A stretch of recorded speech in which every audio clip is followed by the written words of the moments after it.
If your heart feels heavy tonight, you're safe here. You don't have to be strong right now, not in this moment. Just breathe slowly and let the weight of this day loosen its grip on you. Here, in this quiet space, you are not alone. The Lord sees your tiredness. He knows the thoughts that kept circling in your mind, and He is closer than your own breath. So, for a little while, let me sit with you. Let the noise of the world fade, and let your soul find rest in His presence. Tonight, we will journey through the story of Elijah not as a lesson to study, but as a gentle light for a weary heart. This story is not just ancient history. It is God's hand reaching toward you, offering clarity, peace, and comfort for the road ahead. As you listen, may these words soften every tight place within you. May they calm your thoughts, and may they cradle your spirit in the peace that only He can give. And my dear friend, if these moments of rest bring peace to your heart, I gently invite you to press like and subscribe so that we may walk this journey of faith together. And if your soul is carrying something tonight, feel free to share it in the comments. You are never alone here, not before God, and not with us. If this brings you rest, I'm grateful you're here. Now, let us begin. Breathe in slowly now, and let me tell you about a time when the land was dry. Not just the earth beneath their feet, but something deeper, something in the soul of a people who had forgotten how to pray. King Ahab sat on the throne of Israel, and beside him a queen named Jezebel, whose heart burned not for the God of Abraham, but for Baal, a god of stone and silence. And slowly, like a fog creeping over a valley, the people began to bow not to the one who had parted seas and fed them with manna, but to idols that could neither see nor speak. Can you imagine it? A whole nation drifting like a child who wanders too far from home and suddenly realizes they no longer recognize the way back. Maybe you felt that way too. Maybe tonight, part of you wonders if you've wandered too far, if the path back to peace is still there. I want you to know, it is. It always is. The sky above them had not wept in months. The ground cracked like old skin, and the wells ran dry. But this was more than a drought of rain. It was a drought of the spirit, a famine of the soul. When we turn away from the source of life, dear one, our hearts become deserts too. You may have felt it yourself, that dryness inside when joy feels far away, when prayer feels like a shouting into an empty sky. You are not alone in that feeling. Even nations, even God's own people have walked through such nights. And just as He met them there, He meets you here right now in this quiet moment. Picture the land now. Dust rising in the wind. Mothers drawing water from nearly empty jars. Children hungry. The sun relentless and unforgiving. And in the palace, Ahab and Jezebel feasting untouched by the suffering of their people, building altars to Baal, silencing the prophets of God. It is a strange thing how those in power can sometimes be the most blind. They had everything, yet they had nothing. They ruled a kingdom, but had lost the king. Perhaps you know what it's like to have all the pieces of life in place, yet still feel empty inside. That ache is real. God sees it. He's always seen it. And the people. They were tired, confused, caught between two voices. One voice promised comfort through compromise. The other voice, the true voice, seemed silent, distant, almost forgotten. So they chose what felt easier. They bowed to what everyone else was bowing to, They traded truth for belonging. Have you ever done that?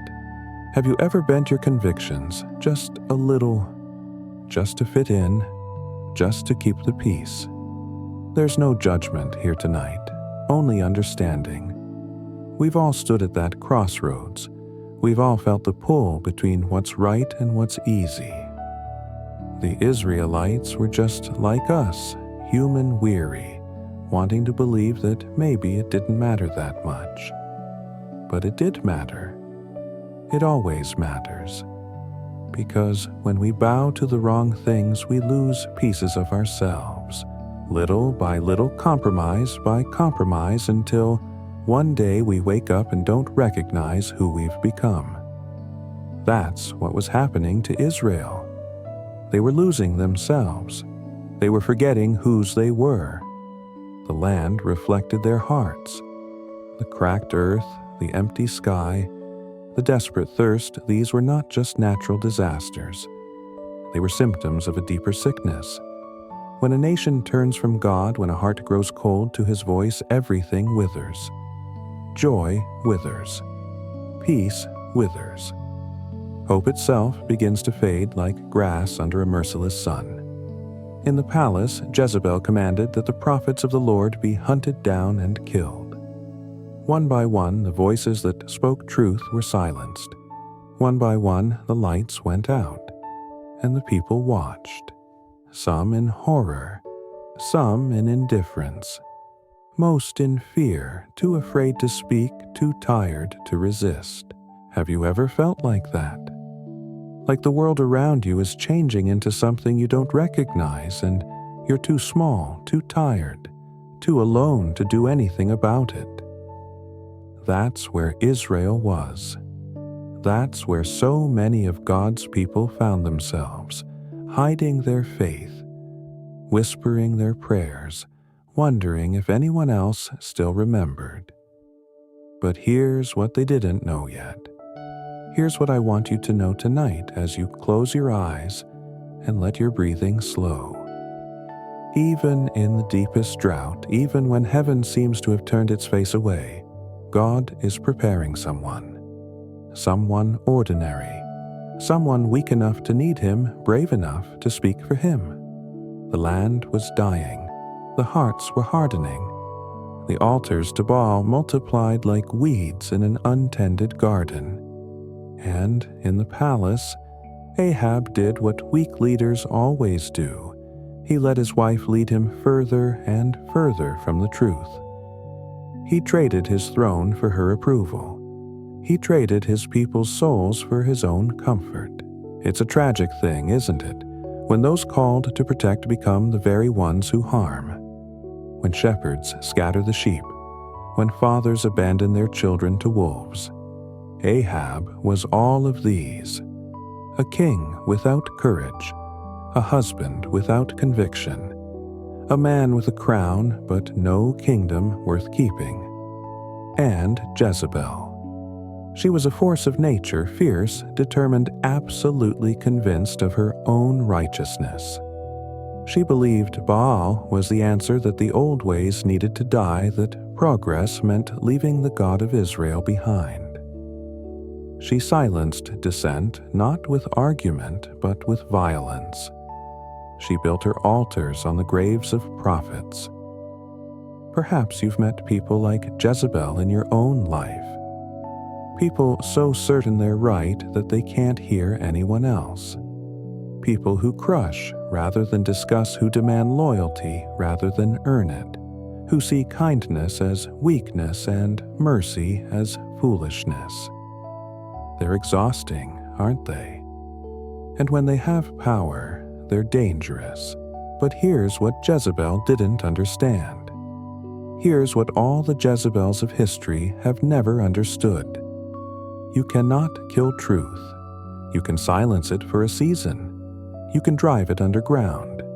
You can make it costly to speak, but you cannot kill it. Because truth doesn't live in buildings or books or even in people.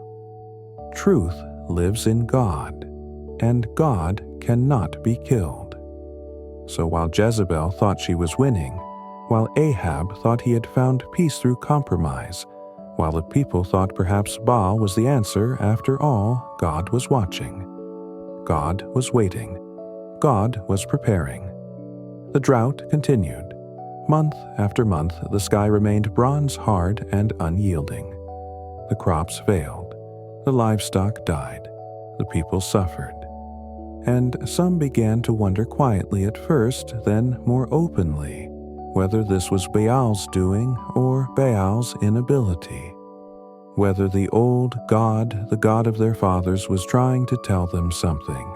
Pain has a way of making us honest, doesn't it? When everything is comfortable, we can believe almost anything.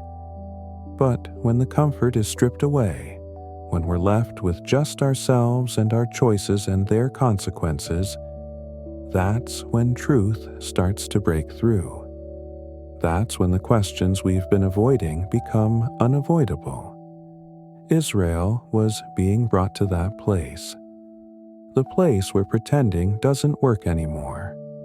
The place where we'd have to decide who we really are and what we really believe. It's an uncomfortable place, a painful place, but sometimes it's the only place where real change can begin.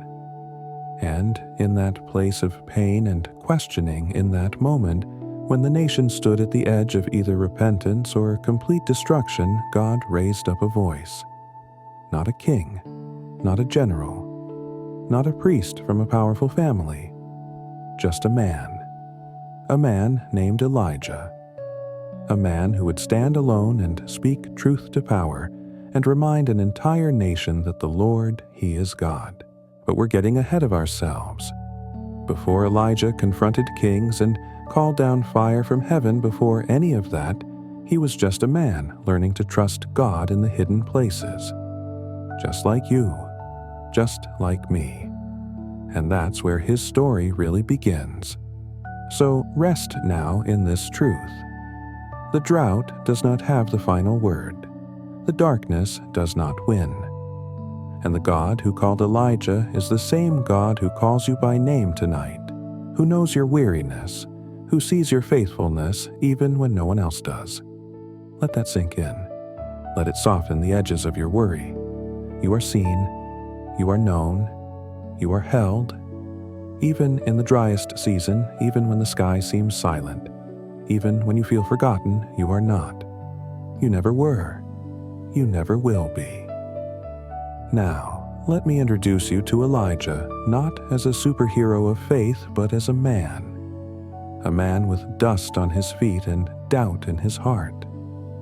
A man who probably woke up some mornings wondering if God had forgotten him. A man who knew what it felt like to be the only one standing. He appeared suddenly in the story without introduction, without fanfare. The Bible doesn't tell us about his childhood, or his training, or how he came to faith. One moment the page is silent, and the next there he is standing before King Ahab with words that would change everything. As the Lord, the God of Israel, lives before whom I stand, there shall be neither dew nor rain these years, except by my word. Can you hear the boldness? Can you also hear the trembling beneath it? This was not a trained priest or a polished prophet from the schools of Samuel. This was a man from Tishbe, a tiny town in Gilead that nobody had heard of. He was rough around the edges, dressed in camel's hair with a heart on fire, and a message he couldn't keep silent. Imagine being Elijah in that moment, standing in the palace of the most powerful man in the nation. Guards everywhere. The queen's influence poisoning every corner. The weight of knowing that what you're about to say will make you a wanted man. Your hands might shake. Your voice might crack. But you speak anyway. Because when God gives you a word, you can't not speak it. He told the king straight to his face that the rain would stop. Not because Elijah had power, but because the God he served did. It was a direct challenge to Baal, the supposed god of storms and fertility. It was Elijah saying, "Your God is nothing, my God is everything, and we're about to prove it." And then, just as suddenly as he appeared, he was gone. No army to protect him, no plan for what came next, no security detail or exit strategy, just obedience and trust and probably a racing heart as he left the palace and disappeared into the wilderness. Maybe you've had moments like that when God asked you to speak up and you had no idea what would happen next. When you had to choose between comfort and conviction. When being faithful meant being lonely. When you said the true thing even though it cost you. If so, you understand Elijah. And Elijah understands you. Here's what I love about this man. He wasn't chosen because he was perfect. He was chosen because he was willing. He wasn't special because he never doubted. Later in his story, we'll see him so afraid he wants to die. He was special because even when he doubted, he still obeyed. Even when he was terrified, he still spoke. Even when he felt alone, he still trusted. And that, my dear friend, is what God is looking for. Not perfection, not impressive resumes or flawless track records, just willingness.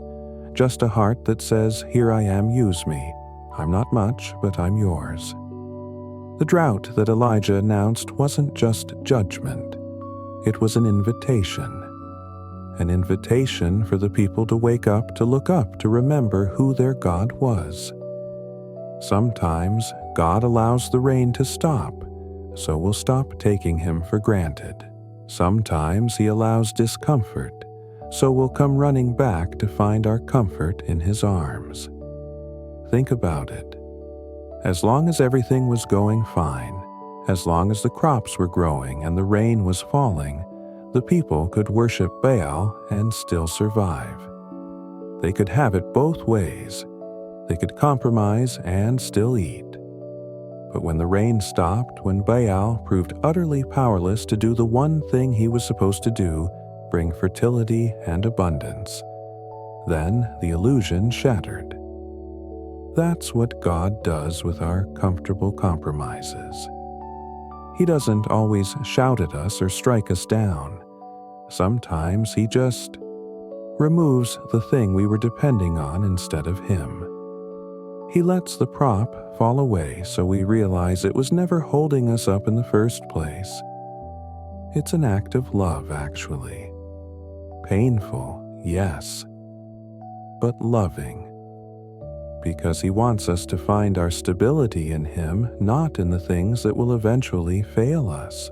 Elijah became the voice crying out in the wilderness, reminding a forgetful people that the Lord still reigns, that Baal is nothing that the altars of compromise will never satisfy. He was a living, breathing challenge to the status quo. Just by existing, just by remaining faithful, he was a threat to everything Ahab and Jezebel had built. You might feel like Elijah tonight, like the only one who still prays, the only one who still believes, the only one holding on when everyone else has let go. Maybe at work you're the only one who won't cut corners. Maybe in your family you're the only one who still goes to church. Maybe among your friends, you're the only one who still thinks truth matters more than convenience. Let me tell you something that will matter more than you know. God doesn't need a crowd. He just needs one voice, one faithful heart. One person willing to say, "I will not bow." One person willing to stand when everyone else sits. One person willing to speak when everyone else is silent. And if that's you, then you are enough. You are exactly who he's looking for. Your quiet faithfulness in the middle of the night. Your whispered prayers when no one is watching your decision to keep believing even when it's hard, all of that matters. It matters so much more than you realize. Elijah probably felt small. He probably felt inadequate. Standing before the king, I imagine his knees shook. Walking away from the palace, I imagine he wondered if he'd just signed his own death warrant. But he did it anyway. Because courage isn't the absence of fear. It's obedience in spite of fear. It's saying yes to God even when everything in you wants to run. And here's the beautiful thing. When Elijah obeyed when he spoke that word to Ahab, he set in motion a series of events that would change the course of a nation. He didn't know it yet. He couldn't see the end from the beginning. He just took the next step. He just spoke the next word. He just did the next right thing. That's all God asks of us too. Not to see the whole path, not to understand the entire plan, just to take the next step, just to be faithful in this moment, just to trust that the God who called us will also sustain us. So breathe deeply now. Let the weight of trying to be impressive lift off your shoulders. Let the burden of trying to save the world all by yourself roll away. Elijah was strong because God was with him. And God is with you too. Right here, right now, in this very moment. You don't have to have all the answers. You don't have to be loud or charismatic or have thousands of followers. You just have to be willing. You just have to say yes. You just have to keep showing up, keep believing, keep trusting, even when you can't see the way forward. And you already are. The fact that you're here listening, seeking hungry for God in a world that tells you to be satisfied with so much less, that's proof enough. You're already standing. You're already speaking even if it's just a whisper right now. You're already being faithful even if no one notices but God. Rest in that tonight. Let it be enough. Let Him be enough. Because He is. He always has been. And He always will be. After Elijah spoke those bold words to the king after he delivered the message that would make him public enemy number one, God gave him a strange command. Not what you'd expect. Not go preach to the masses, or perform miracles in the streets, or rally the faithful remnant. Just this, go east and hide by the brook Cherith. You will drink from the brook, and I have commanded the ravens to feed you there. Hide. That's what God said. Just hide. Can you imagine how that must have felt to speak the most courageous words of your life, to stand up to a king to declare war on the false gods of your nation, and then be told to disappear? It might have felt like a demotion, like being benched right after the opening play, like God saying, "Good job now, go sit in the corner." But maybe that's exactly what Elijah needed. Maybe it's what we all need sometimes. A place to hide not out of fear, but out of trust.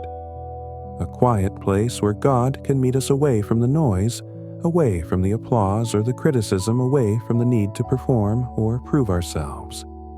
A place where it's just us and Him and the sound of water over stones.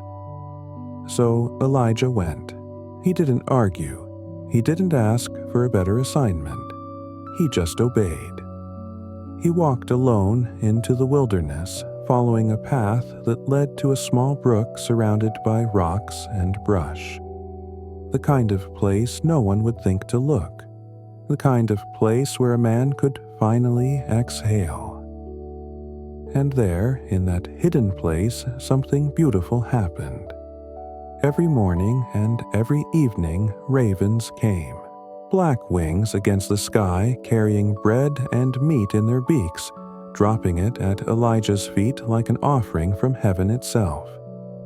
Twice a day without fail, breakfast and dinner delivered by birds. Think about that for a moment. Really let it sink in.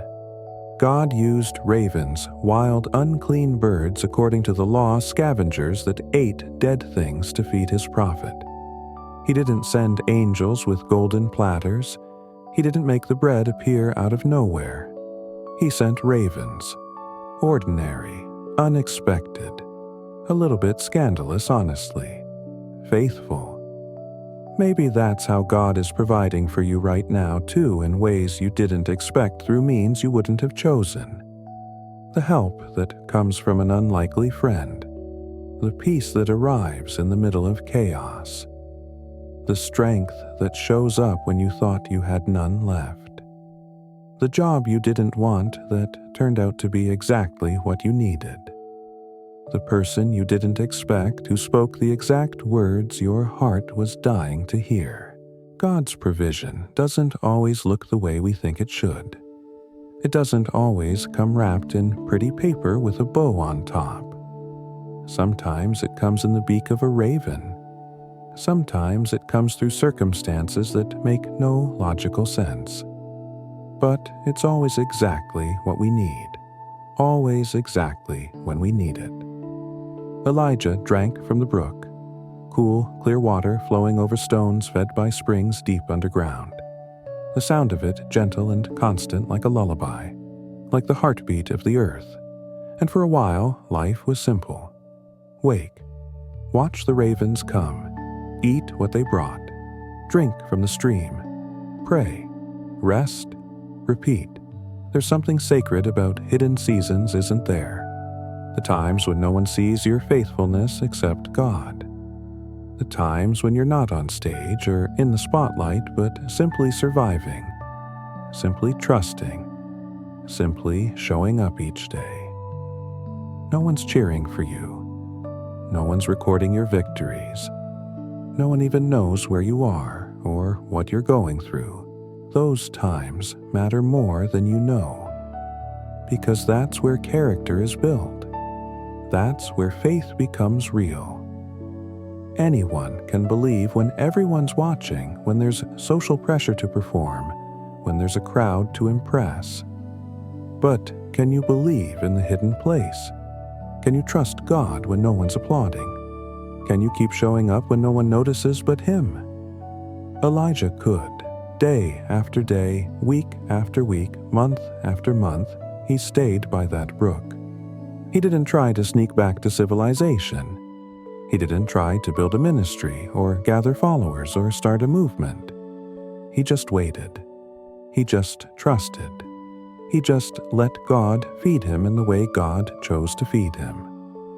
Maybe you're in a hidden season right now. Maybe you feel forgotten, passed over, left behind while everyone else seems to be doing important things. Maybe you're wondering if this quiet, invisible time is wasted time. Let me tell you something true. It's not. God is doing something in you that can only be done in secret.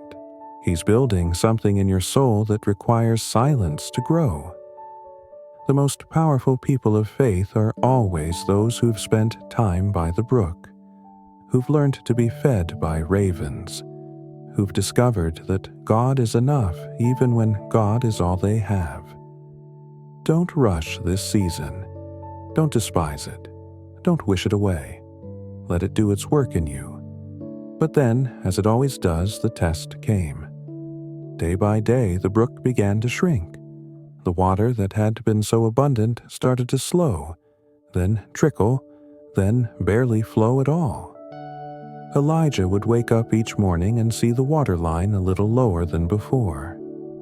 He could hear the difference in the sound, less of a rush, more of a whisper, then barely a murmur.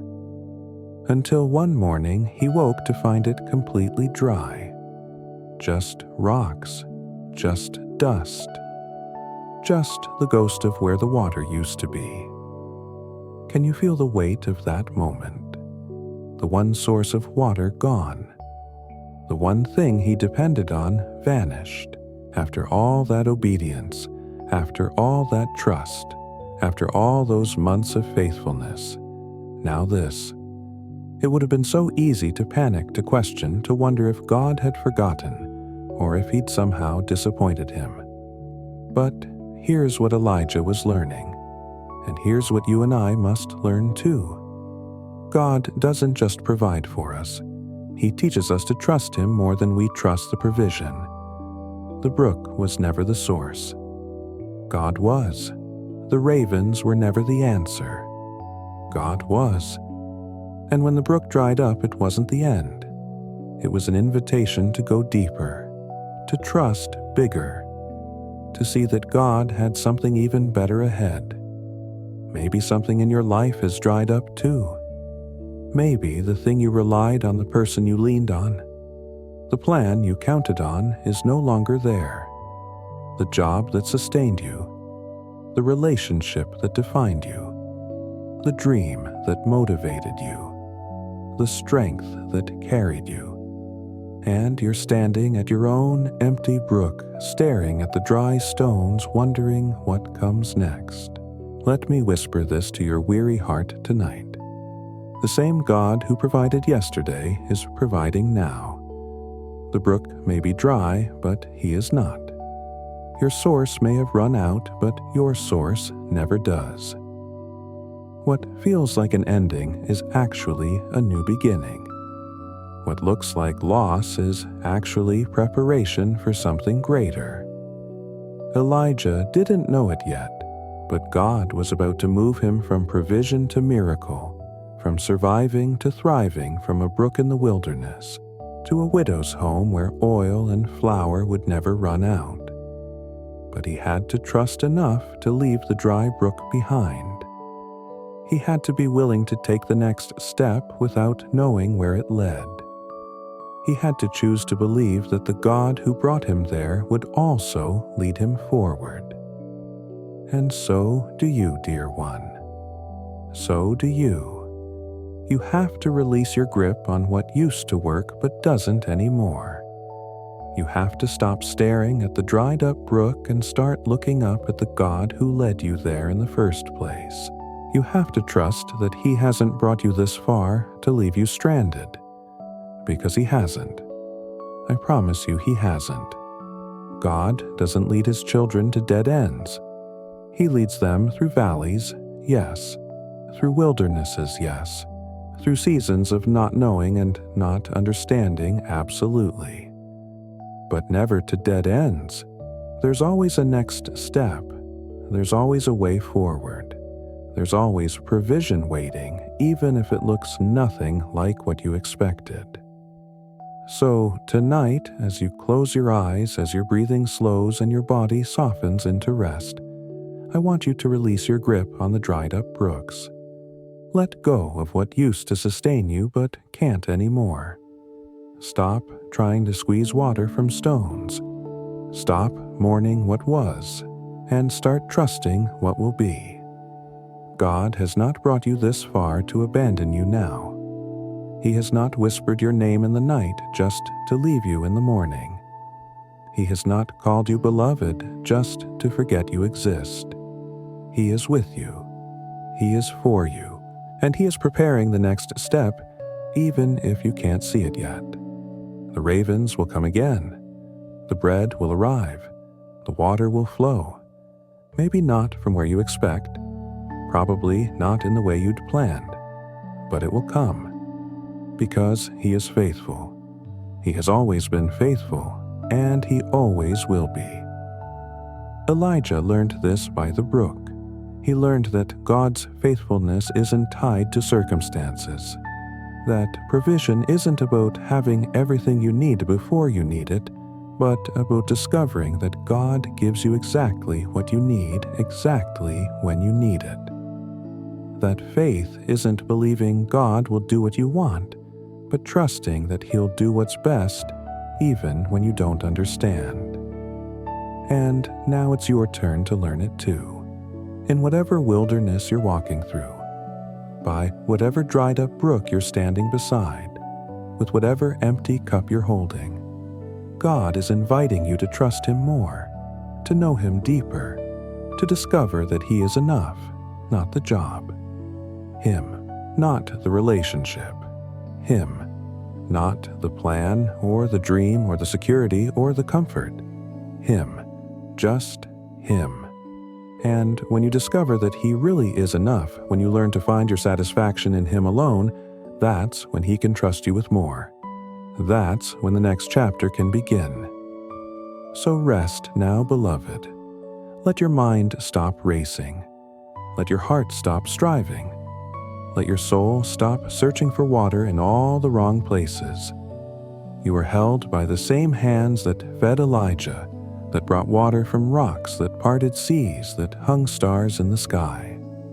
Those hands will not let you fall. Close your eyes. Breathe deeply. Feel the weight of this day lifting off your shoulders. Feel the tension in your jaw releasing. Feel your body sinking into whatever's holding you right now.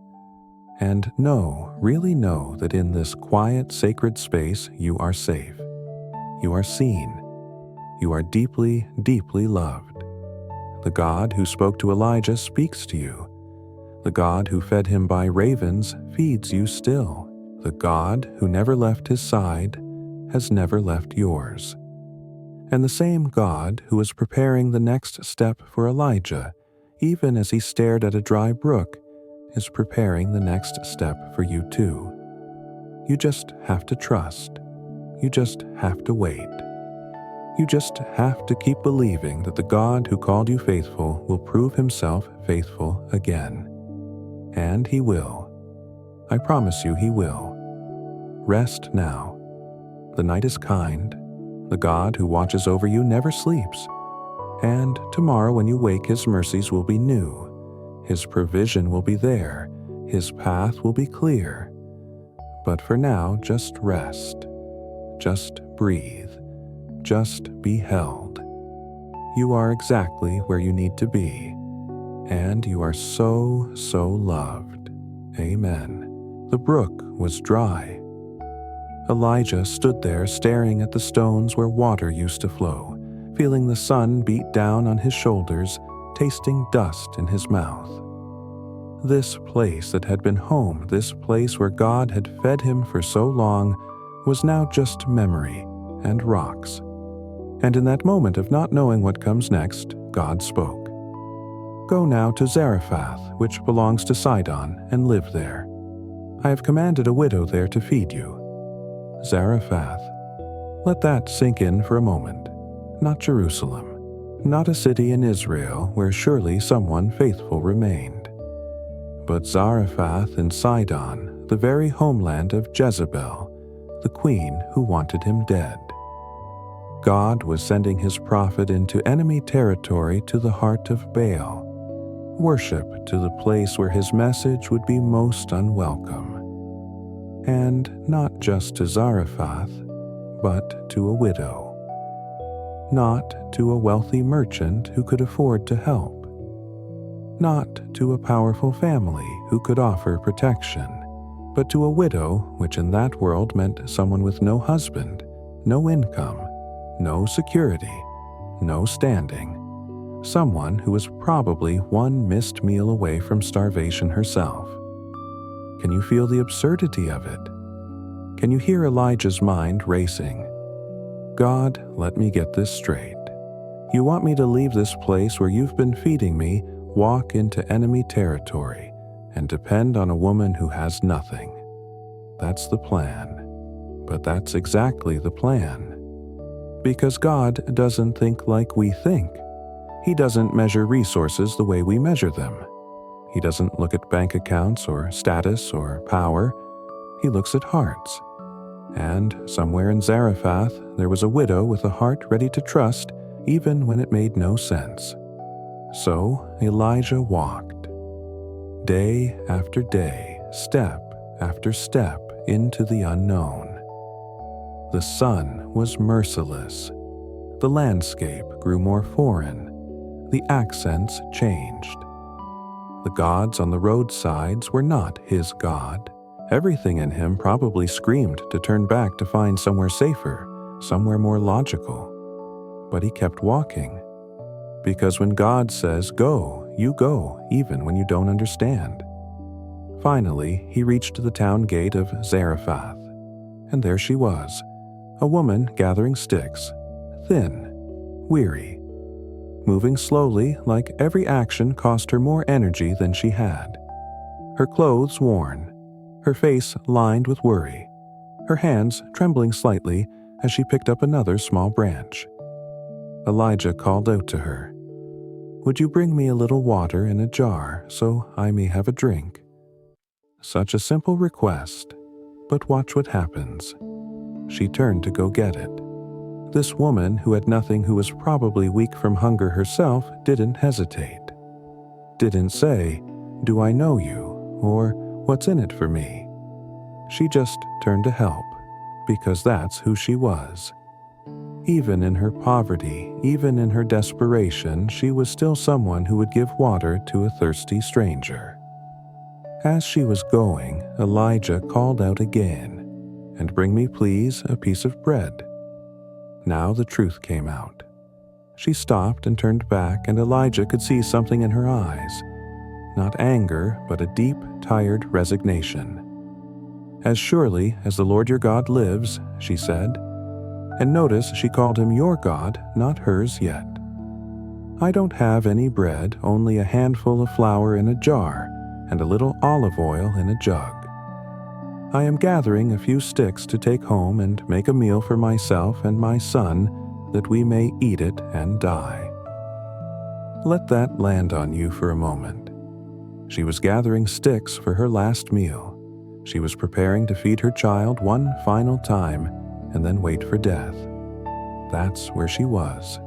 That's how little she had left. Not days of food, not even tomorrow's food. Just enough for one more meal and then nothing. Have you ever been that close to the end? Maybe not of food, but of hope, of strength, of the will to keep going. Where you can see the bottom of the jar, where you're rationing out your last reserves, where you're thinking, "After this, there's nothing left." That's where she was. And into that moment, God sent Elijah. Here's what breaks my heart and fills it at the same time. She told him the truth. She didn't pretend she had more than she did. She didn't try to impress him or hide her desperation. She just said, "This is all I have. This is where I am. We're going to eat this last meal and die." Raw honesty. No pretense. Just the truth of her situation. And maybe that's exactly what God needed from her. Not strength, not abundance, not anything impressive. Just honesty. Just the willingness to say, "This is all I have and it's not enough." Because that's where miracles begin. Not in our abundance, but in our admission that we've reached the end of ourselves. Elijah looked at this woman, this stranger who owed him nothing, who had nothing to give, who was preparing for death. And he said something that must have sounded absolutely insane. "Don't be afraid. Go home and do as you have said. But first, make a small loaf of bread for me from what you have, and bring it to me, and then make something for yourself and your son." Wait. What? Did he just ask a starving woman to feed him first? Did he just ask her to take her last handful of flour and give it to a stranger before feeding her own child? Yes. Yes, he did. And before you judge him, before you think that's cruel, listen to what he said next. "For this is what the Lord, the God of Israel, says, the jar of flour will not be used up, and the jug of oil will not run dry until the day the Lord sends rain on the land." A promise. Not just for today, but for every day, until the drought ends. Not abundance, not excess, but enough. Every single day enough. The jar won't be empty. The jug won't run dry. Not because of anything you did. Not because you earned it or deserved it, but because God said so. Now, here's the moment everything hinges on. Here's the choice that would change her life and her son's life, and become a story told for thousands of years. She could have said no. She had every right to, every logical reason to. "I'm sorry, Prophet, but I have to feed my child first. Come back when the drought is over. I can't help you now." But she didn't say that. She went away and did as Elijah told her. She took her last handful of flour, her last drops of oil, and she made bread for a stranger. She fed him before she fed herself or her son. She gave away the last thing she had because a prophet said God would provide. That's not logic. That's faith. That's trust that goes beyond what makes sense. That's believing God's word more than you believe your empty cupboard. That's acting on a promise you've never seen fulfilled instead of protecting the little bit you have left. And here's what I want you to understand tonight as you lie there in the dark. God wasn't asking her to give because he needed her flour. He was giving her the opportunity to participate in a miracle. He was inviting her into a relationship with him. He was saying, "Trust me with your last, and I'll show you I can be trusted with your everything." Maybe God is asking something similar of you right now. Maybe he's asking you to give when it doesn't make sense, to trust when you can't see the outcome, to step out when every logical voice in your head is screaming to hold back to protect yourself, to play it safe. Maybe he's asking you to give him your last handful of flour. It's scary. I know it is. It was scary for her too. But here's what she discovered, and here's what you'll discover if you trust. God doesn't ask you to give, so he can take from you. He asks you to give so he can show you he's trustworthy. He asks you to open your hands so he can fill them with more than you could have held onto yourself. The widow took her last and made it a gift. And in doing so, she stepped from the edge of death into the flow of miracle. She didn't know it yet. The flour was still just flour. The oil was still just oil. But the promise had been spoken, and God always keeps his word. So, if you're standing at your own gate tonight, looking at your own empty jar, wondering how you'll make it through, I want you to hear this. God sees you. He knows exactly what you have and what you don't have. He knows how close you are to the end. And he's not asking you to pretend you have more than you do. He's just asking you to trust him with what you do have, even if it's almost nothing. Because that's all he needs. Your almost nothing in his hands becomes more than enough. Your last becomes the first of many. Your end becomes a new beginning, not because you're strong, but because he is faithful. So she went home, this widow, whose name we never learn, but whose faith we'll never forget. She went home with her sticks and her wild hope and her decision to trust a stranger's God. And she did what must have felt like the hardest thing she'd ever done. She reached into her jar and scooped out that last handful of flour. She tipped her jug and poured out those last drops of oil. Can you imagine her hands shaking? Can you feel the weight of that moment, every instinct screaming, "What are you doing? This is all you have. This is your son's last meal." But she mixed it anyway. She kneaded the dough. She placed it on the hot stones. She watched it bake. And then she gave it away. She gave it to Elijah. And he ate it. And nothing magical happened. No thunder from heaven. No angel appeared. The jar didn't suddenly overflow. It was just a meal given in faith, received in gratitude. Ordinary as bread. Profound as trust. Then she went back to her jar. Her hand must have hesitated at the edge. This was the moment of truth. Either there would be more or there wouldn't. Either God had spoken truth through this prophet, or she'd just given away her son's last meal to a con artist. Either this was the beginning of a miracle or the confirmation of their death sentence. She reached in, and there was flour. Not a lot, not overflowing, just enough for another meal, just enough for today. Her heart must have stopped. She looked in the jug. Oil, enough for today.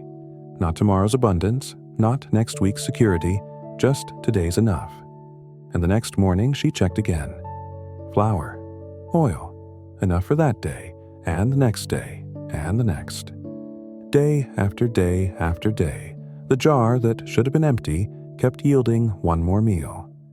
The jug that should have been dry kept giving one more day's worth of oil. This is the miracle. Not abundance, not overflow, not wealth or excess. Just enough, every single day, just enough.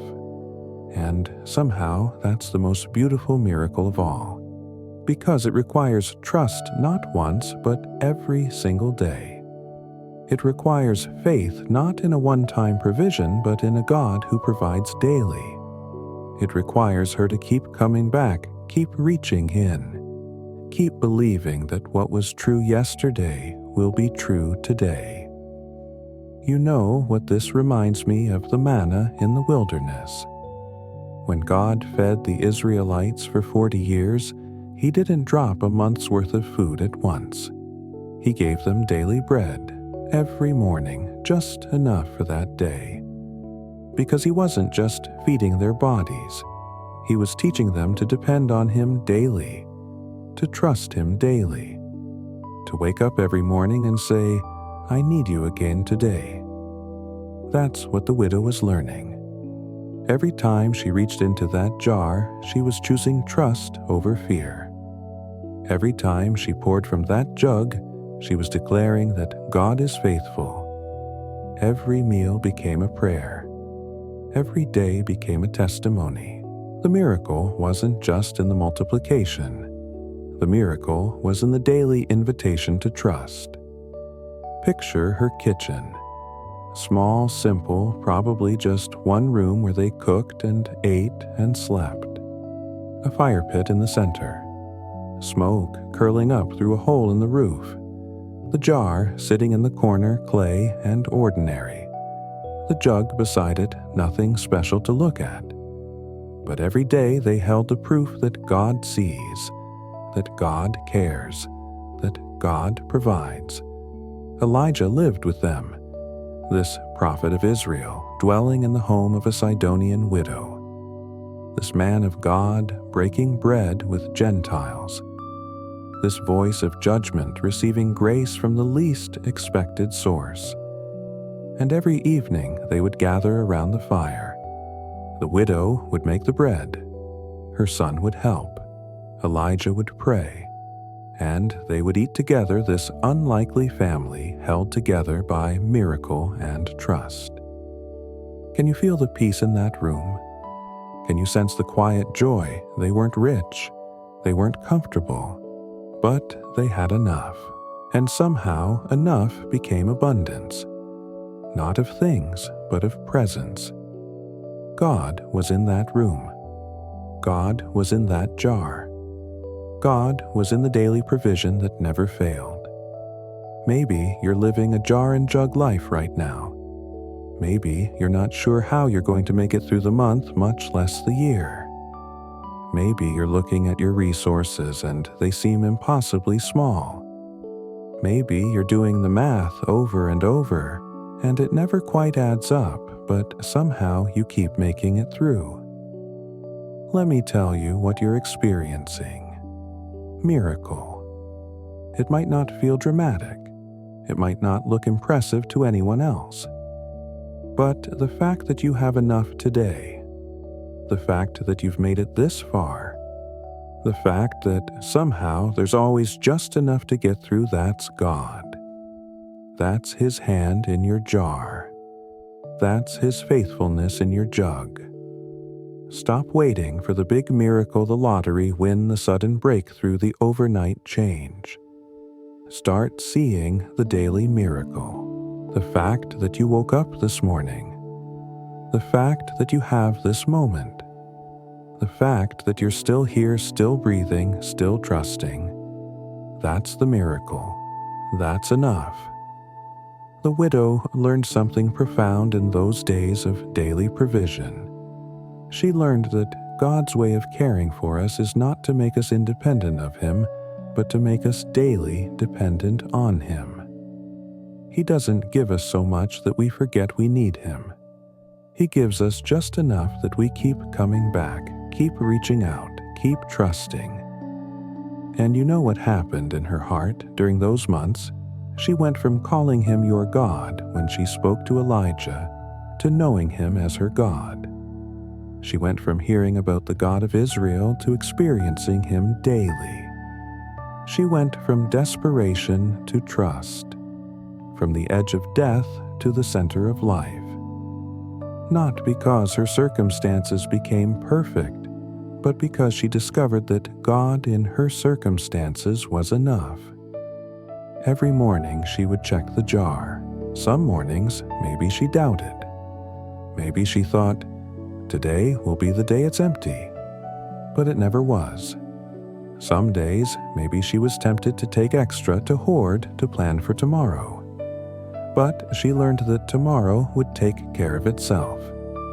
Today's flour was for today.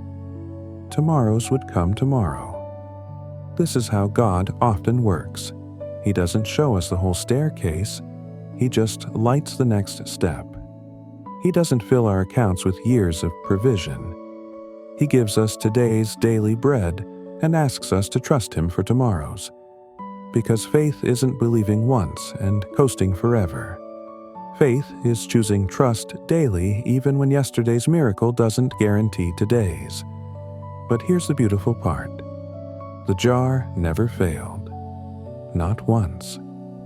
Not one single day in all those months did she reach in to find nothing. Not one morning did she wake to an empty jug. God's promise held.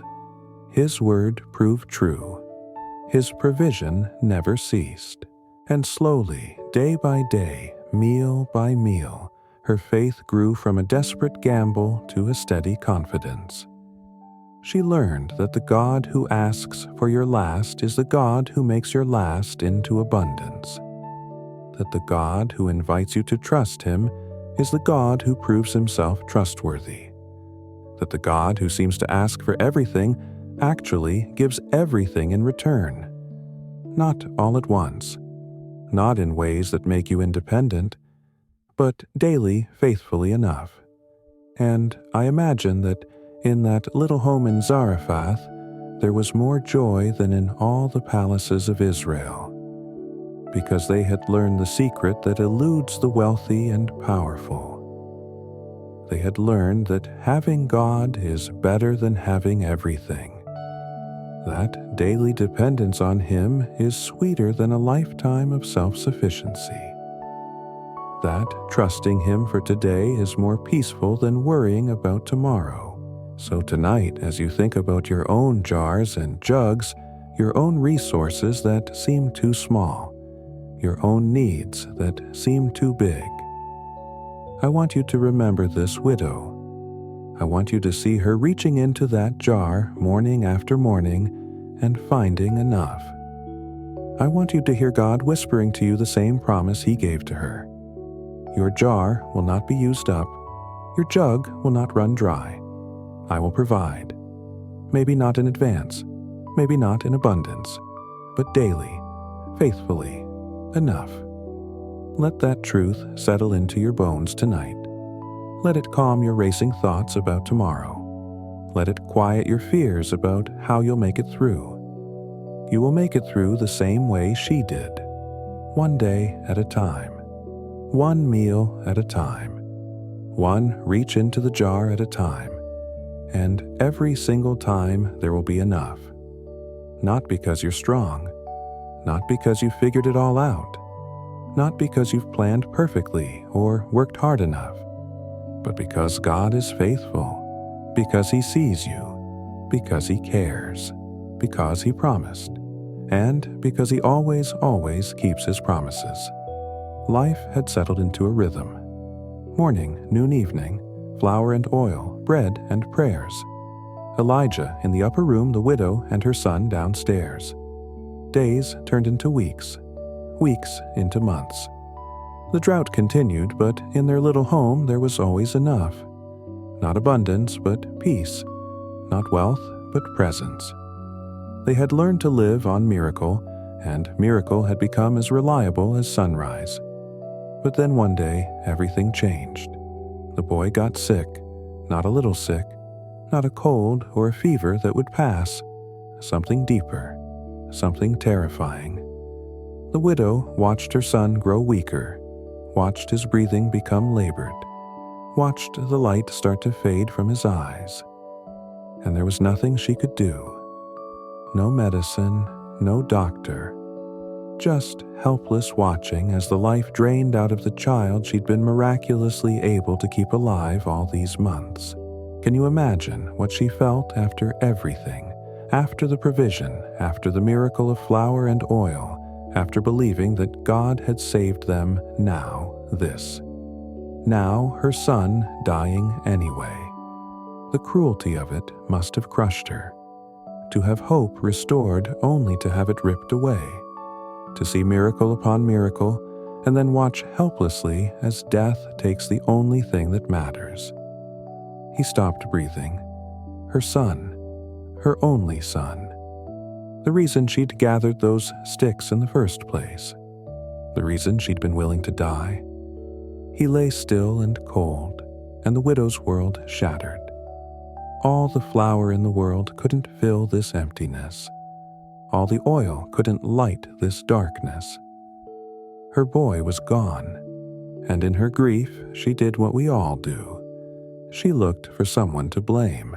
She turned to Elijah the prophet who'd brought God into her home, and she cried out, "What do you have against me, man of God? Did you come to remind me of my sin and kill my son? Do you hear the pain in those words? Do you hear the confusion?" She thought maybe this was punishment. Maybe God had kept her alive just to judge her. Maybe the miracle had been a cruel setup for an even crueler end. Maybe she'd been better off before Elijah came, before she knew hope, before she trusted.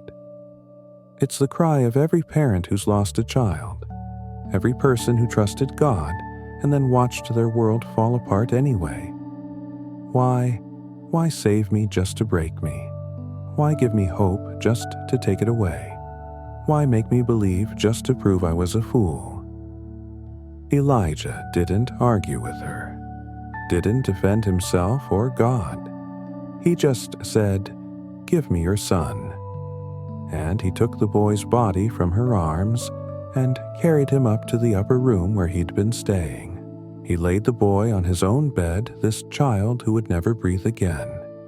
And then Elijah did something remarkable. He cried out to God, "Lord my God, have you brought tragedy even to this widow I am staying with by causing her son to die?" And then he lay on top of the boy. This prophet, this man of God, stretching himself over a dead child, making himself a bridge between heaven and earth. And he prayed, "Lord my God, let this boy's life return to him." 3 times he did this. 3 times he stretched himself over the child. 3 times he cried out. And the 3rd time something happened. A breath, shallow at first, then deeper. The boy's chest rose. His eyes fluttered. Color returned to his skin. Life impossible, life flowing back into dead places. The child lived. Death had to give him back. The grave had to release its hold. Because God heard a desperate prayer, and God answered in the most dramatic way possible. Not healing before death, not prevention, but resurrection.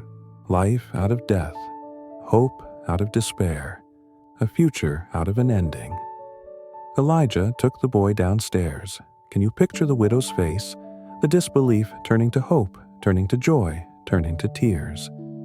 He placed her son in her arms, living, breathing warm. "Look, your son is alive." And she held him, this child she thought she'd lost forever, held him and wept and probably couldn't let go for hours. And then she said something profound. "Now I know that you are a man of God, and that the word of the Lord from your mouth is the truth." Now she knew. Not when the flour didn't run out, not when the oil kept flowing, but when her son came back from death. That's when she knew. That's when belief became faith. That's when trust became certainty. Because it's one thing to be kept from starving. It's another thing entirely to have death defeated right in front of you. Here's what I want you to understand tonight as you lie there in the dark. God doesn't just provide for our daily needs. He doesn't just keep us going. He resurrects. He brings life where there was death. He breathes hope into despair. He makes dead things live again. Maybe there's something dead in your life right now. A dream that died. A relationship that ended. A hope that was buried. A part of you that stopped believing. Maybe you're holding the cold body of something you loved, and you can't see how it could ever live again. You've accepted the ending. You've made peace with the loss. You've learned to live with the emptiness. But God specializes in resurrection. That's what He does. That's who He is. He's not just the God who maintains. He's the God who makes alive. He doesn't just keep us from dying. He brings us back from death. He doesn't just patch up what's broken. He creates new life in dead places. The widow's story teaches us something crucial. Sometimes God's greatest miracles come after our deepest pain. Sometimes the resurrection comes after the death, not instead of it. Sometimes we have to go through the valley, through the grief, through the loss to experience the kind of miracle that changes us forever. She could have had flour and oil for years and still wondered if God was real. But when her son died and came back, there was no more wondering. She knew. She had experienced the power of God in the most personal, painful, profound way possible. And that kind of knowing can never be taken away. So, if you are in the death part of the story right now, if you're holding something that seems beyond saving, if you've given up hope that anything could change, I want to gently tell you this. You might be right at the edge of resurrection. You might be one prayer away from life returning. You might be in the room where God is about to do something so miraculous that you'll never doubt again. Don't give up. Don't let go. Don't assume that death has the final word. Keep crying out. Keep praying. Keep hoping. Keep believing that the God who brought that boy back can bring your dead things back too. Your dead marriage. Your dead dream. Your dead joy. Your dead faith. Whatever it is, He can breathe life into it again. And even if He doesn't, even if the resurrection you're hoping for doesn't come in this life, know this. The same God who raised that boy will one day raise all His children. Death is never the end of the story. The grave is never the final chapter. Resurrection is coming. For you. For me. For everyone who trusts in Him. But sometimes by grace we get a preview. Sometimes we get to see resurrection happen before the final resurrection. Sometimes God breaks into our timeline and brings life where there was death just to remind us that He's not bound by our endings. That He writes better stories than we do. That what we call the end, He calls a comma. The widow held her son close that night. She probably couldn't sleep. She just watched him breathe, counting each breath as a gift, seeing each moment as a miracle.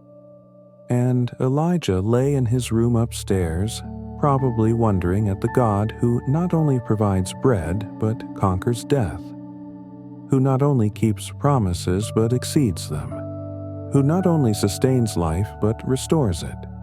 And somewhere in the palace in Israel, Ahab still sat on his throne, still worshiping Baal, still thinking he was in control.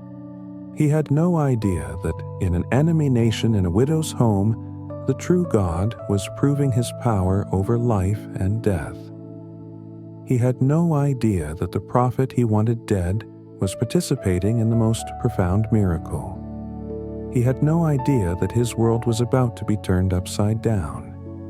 But that story is for another night. For now, rest in this truth. The God who raised that boy is the God who raises you. Every morning you wake up is a resurrection.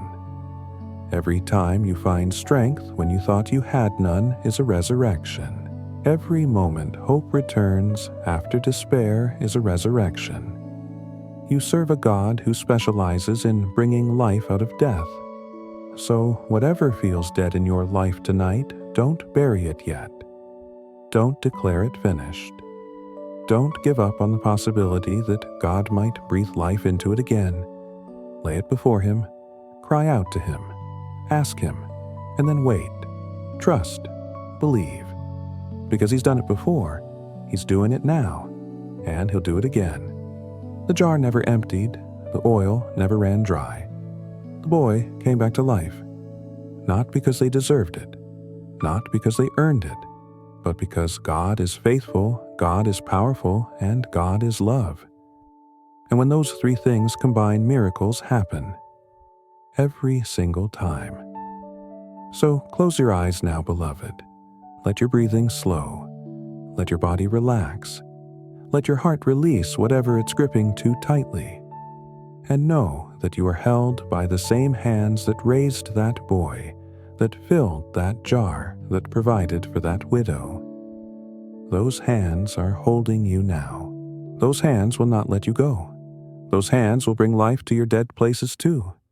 Maybe not tonight, maybe not tomorrow, but someday, somehow, in His time and in His way.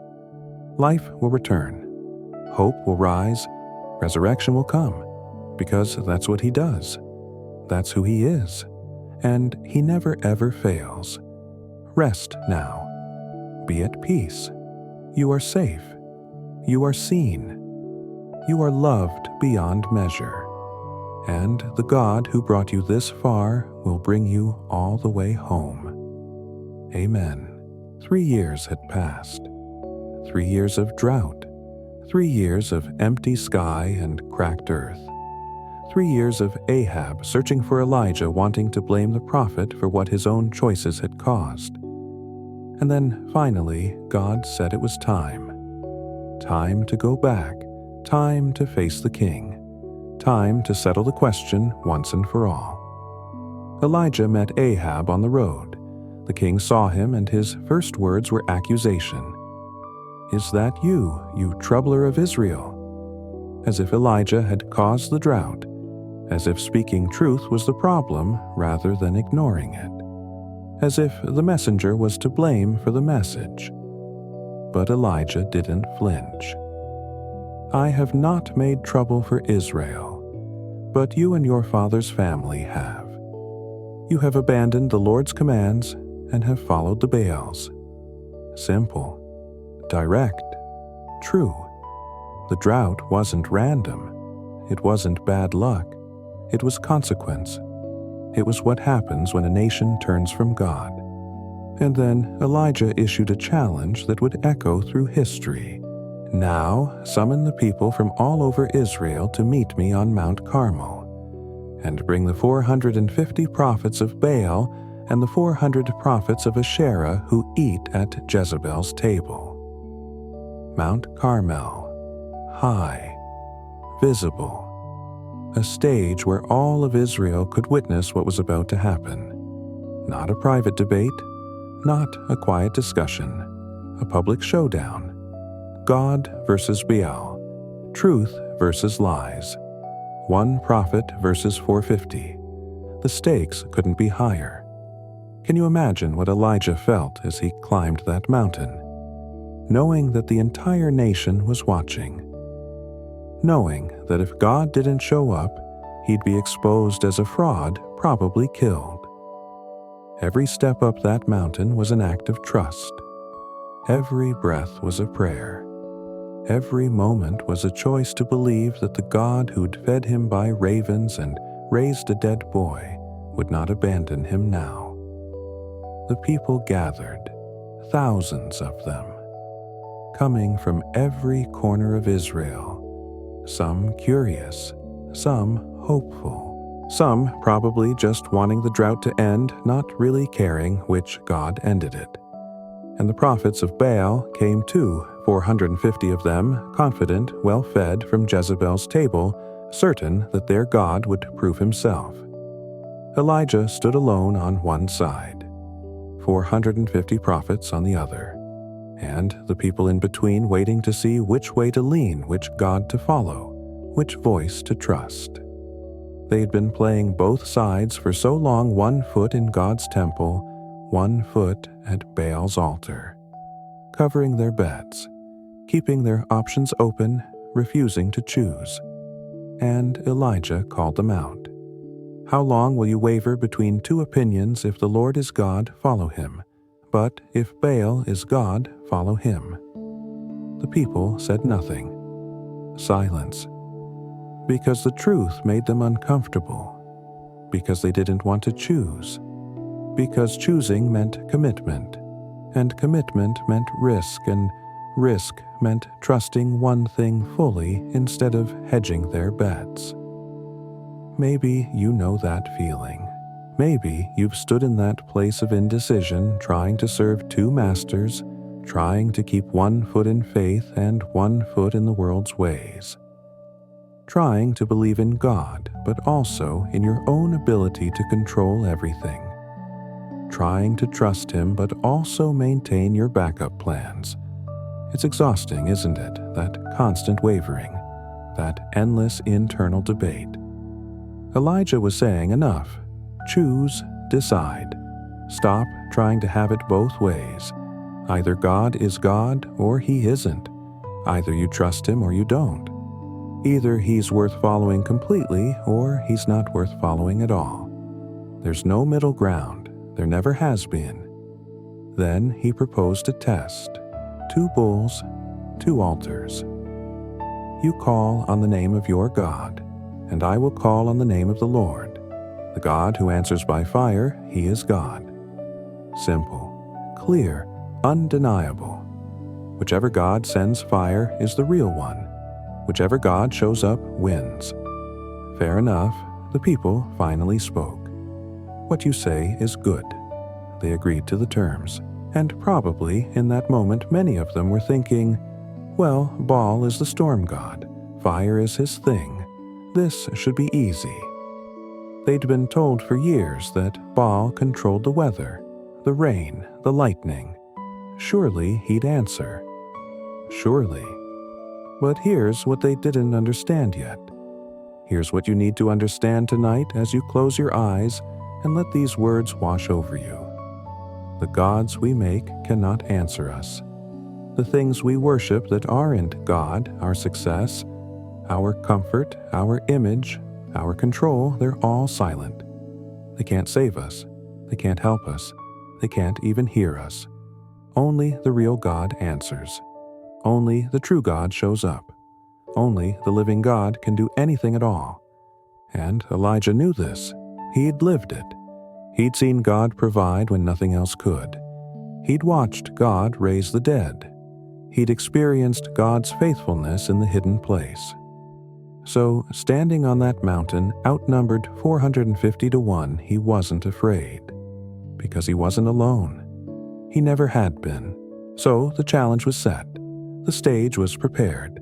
The nation was watching. and everything was about to change. Elijah let them go first, the prophets of Baal, all 450 of them. They chose their bull, prepared their altar, and then they began. "Baal, answer us," they called. Morning came. They called louder. "Baal, answer us." The sun climbed higher. Still nothing. So they danced. They shouted. They leaped around the altar they'd made, hour after hour, working themselves into a frenzy, calling, crying, pleading for their God to show up to prove himself to send the fire. But the sky remained silent. The wood stayed dry. The sacrifice lay cold and unanswered. By noon, they'd been at it for hours, sweating, exhausted, desperate, and still nothing. Not a spark, not a flicker, not even a whisper. Just silence. The terrible, damning silence of something that isn't there, that never was there, that can't answer because it isn't real. And Elijah, watching all this, couldn't help himself. He started to mock them, gently at first. "Shout louder. Surely he is a god. Perhaps he is deep in thought or busy or traveling. Maybe he is sleeping and must be awakened." Can you hear the irony in his voice? The God of storms asleep, the God of power too busy, the God who's supposed to control fire unable to send even a spark. It's almost sad, almost funny. These men pouring out their hearts to something that can't hear them, can't help them, can't do anything at all. So they shouted louder. They cut themselves with swords and spears as was their custom until their blood flowed. Blood and sweat and desperation. Everything they had, everything they could give. But Baal remained silent, because Baal wasn't there. Baal had never been there. Baal was nothing but stone and imagination, and the lies people tell themselves to avoid facing the real God. Midday passed. The afternoon wore on. Still they raved. Still they cried out. Still they did everything in their power to get an answer. But there was no response. No one answered. No one paid attention. The silence was deafening. The emptiness was complete. Here's what I want you to see. Here's what the people watching needed to understand. Here's what we all need to grasp. The things we worship that aren't God will always let us down. Always. We can shout at them, dance for them, bleed for them, give them everything we have, but they can't answer, they can't save, they can't fill the emptiness inside us. Maybe you've experienced this. Maybe you've called out to something you thought would save you. Your career, your relationship, your achievements, your plans, your own strength, and you gave it everything. You danced around that altar. You bled for it. You poured out your heart. But it never answered, did it? It never satisfied. It never saved. That's because only God is God. Only He can answer. Only He can save. Everything else, no matter how shiny, how promising, how loudly it's advertised, is just a different version of Baal. Impressive looking, demanding, but ultimately empty, ultimately silent, ultimately unable to help when we need it most. The prophets of Baal kept going until evening, until they had nothing left, until even they must have started to wonder if maybe, just maybe, they'd been wrong. But pride is a powerful thing. Momentum is hard to stop. So they kept going, kept crying, kept hoping against hope that something would happen. But nothing did, because nothing could. And as the sun began to sink toward the horizon, as the shadows grew long on Mount Carmel, everyone there knew. The silence had spoken. Baal was nothing. The question now was, would the God of Israel be any different? This is the moment, the hinge point, the place where everything changes. And Elijah, who'd been waiting patiently all day, who'd watched the spectacle with both sadness and certainty, finally stepped forward. "Come here to me," he said, and the people came closer. It was time. Elijah took 12 stones, one for each tribe of Israel. 12 stones to remember who they were, whose they were, even though they'd forgotten. He built an altar, not a new one, but a repair of one that had been torn down. The altar of the Lord neglected, broken but not gone. Never gone. He arranged the wood. He cut the bull into pieces and laid it on the wood. Everything proper, everything in order. But then he did something strange. He dug a trench around the altar, and he said, "Fill 4 large jars with water and pour it on the offering and on the wood." Water. In the middle of a 3-year drought. Precious, rare water. And he wanted them to pour it out on the altar. They did. And then he said, "Do it again," so they did. Do it a 3rd time. And they did. The water ran down over the altar, soaking the wood, filling the trench. Everything drenched. Everything impossible to burn. Why did he do this? Why make it harder? Because Elijah wanted everyone to know beyond any doubt that what was about to happen wasn't a trick, wasn't luck, wasn't some hidden ember or clever deception. When God showed up, there would be no question, no room for doubt, no way to explain it away. Then Elijah stepped forward, and in the silence and the stillness as the sun began to set, he prayed. Not frantically, not desperately, not with shouting or cutting or dancing, just a simple prayer, a conversation with the God he knew was listening. "Lord, the God of Abraham, Isaac, and Israel, let it be known today that you are God in Israel, and that I am your servant, and have done all these things at your command. Answer me, Lord, answer me, so these people will know that you, Lord, are God, and that you are turning their hearts back again." Did you hear that he wasn't asking God to prove Elijah was right?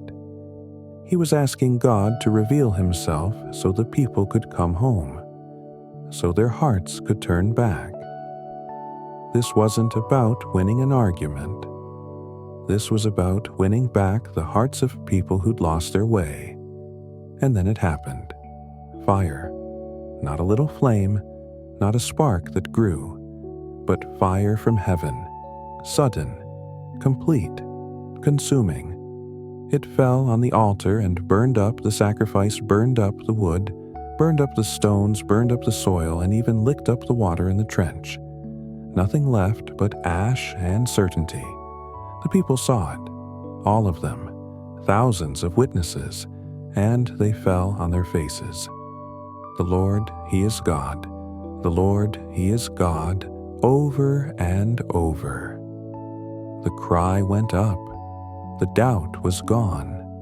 The wavering was over. They'd seen. They knew. They couldn't deny it anymore. Can you picture that moment? The sudden light in the gathering dusk, the heat of it, the completeness of it, God showing up not with whispers or suggestions, but with undeniable power, not forcing anyone to believe, but making himself so clear that denial would be absurd. But here's what I want you to notice. The fire wasn't the point.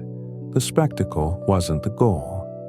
Elijah's prayer tells us what mattered, that you are turning their hearts back again. The fire was just the means. The real miracle was hearts coming home. People remembering who they belonged to. A nation turning back to the God they'd abandoned. And that's what God wants for you too tonight. Not to dazzle you with displays of power, though He could. Not to overwhelm you with miracles, though He can. But to turn your heart back to Him. To help you remember whose you are. To bring you home. Maybe your heart has wandered. Maybe you've been dancing around the wrong altars, calling on gods that can't answer. Maybe you're exhausted from trying to make things work that were never meant to work. Maybe you're ready finally to stop wavering and just choose Him. Completely, fully, without the backup plans and the hedged bets. If so, this moment on Mount Carmel is for you. This fire is for you. Not literal fire, but the fire of His presence, the fire of His Spirit, the fire that burns away everything false and leaves only what's real, the fire that doesn't destroy you but purifies you, the fire that proves once and for all that He is God and there is no other. Elijah didn't win that day because he was special. He won because he served the real God. The 450 prophets didn't lose because they didn't try hard enough. They lost because Baal was never real to begin with. And the people didn't finally believe because of Elijah's eloquence. They believed because God showed up. And He's showing up for you tonight too. Maybe not with fire from heaven, maybe not with dramatic displays, but He's here, in this quiet moment, in the stillness of your room, in the darkness that feels safe. He's here, and He's real, and He's saying the same thing. He said on that mountain, "Come back to me, turn your heart toward home, stop serving what can't save you. I am God, I am here, and I am enough." So let the false gods fall silent. Let the empty altars grow cold. Let the things you've been calling on that have never answered finally be exposed for what they are, nothing. And turn your face toward the one who is real, the one who sees you, the one who's been waiting so patiently for you to stop running and just come home. The fire falls not to terrify, but to illuminate, not to destroy, but to reveal. And what it reveals is this: God is real. God is powerful. God is here. And God is calling you back to Him. Will you answer? Will you fall on your face like those people did and say, "The Lord, He is God"? Will you stop wavering and finally, fully, completely choose Him? If so, do it now. In this quiet moment, in this dark room. Just breathe out the words, "You are God, you are real, and I am yours." That's all He needs to hear. That's all He's been waiting for. And when you say it, when you mean it, something changes. Maybe not with fire from the sky, maybe not with anything visible to anyone else, but in your heart, in the deepest part of you, something shifts. Something comes alive. Something comes home. And the God who answered Elijah will answer you too. Not always when you want, not always how you want, but He will answer, because He always does, because He's not Baal, He's not stone and silence, He's the living God, and He speaks to those who call on Him with sincere hearts. So rest now, beloved. The battle is over. The question is settled. The Lord, He is God. There is no other, and you are His. You have always been His. You will always be His. No matter how far you've wandered, no matter how long you've been calling on gods that couldn't answer, you are His, and He is here, right now, with you, closer than your breath, more real than anything you can touch, ready to turn your heart back home. Let Him. Just let Him. Stop striving. Stop proving. Stop trying so hard. Just let Him be God. Let Him be your God, and let that be enough. Because it is. It always has been. It always will be. The fire has fallen. The answer has come. Now rest in the certainty of it. Rest in Him. Amen. There are moments in life when you think you've won, when you think the battle is over, when you think you can finally breathe. And then everything flips, and all you want to do is run. Elijah was standing at the highest point of his life, fire had just fallen from heaven. An entire nation had just fallen to their knees confessing, "The Lord, He is God." The altars of Baal had crumbled. The 450 false prophets had been eliminated. And then after 3 years of drought, the rain came. Rain. After 3 years of cracked earth and empty sky. Rain that soaked the ground, filled the streams, brought life back to a dead land. Elijah had run ahead of Ahab's chariot all the way to Jezreel, energized by the presence of God caught up in the momentum of victory. He probably felt invincible, probably felt like nothing could touch him now. But then came the message. Jezebel heard what had happened. She heard about the fire. She heard about the prophets of Baal being killed. She heard about the rain. And she was furious. Not humbled, not repentant, not impressed. Furious. Because this wasn't just about her prophets. This was about her power, her control, her kingdom. So she sent a messenger to Elijah with these words, "May the gods deal with me, be it ever so severely, if by this time tomorrow I do not make your life like that of one of them." A death threat, clear, direct, cold. By this time tomorrow you'll be dead like those prophets you killed. I'm coming for you, Elijah. Run if you want, hide if you can, but I will find you, and I will end you. And Elijah, this man who had just called down fire from heaven, this man who had faced 450 prophets alone, this man who had stood before a king and declared drought with absolute confidence, ran. He ran for his life. Do you see the irony? Do you feel the weight of it? The same man who had just witnessed the most powerful demonstration of God's presence in a generation, who had seen with his own eyes that God answers, that God shows up, that God is real and powerful and faithful, was now running in terror from a human threat. One woman's words undid what God's fire couldn't even shake. This is where we see Elijah as he truly was.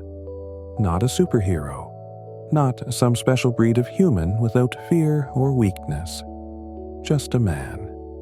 A tired man.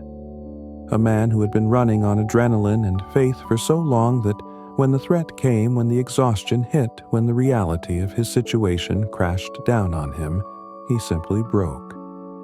He took his servant and went to Beersheba, the very edge of Israel, as far south as he could go.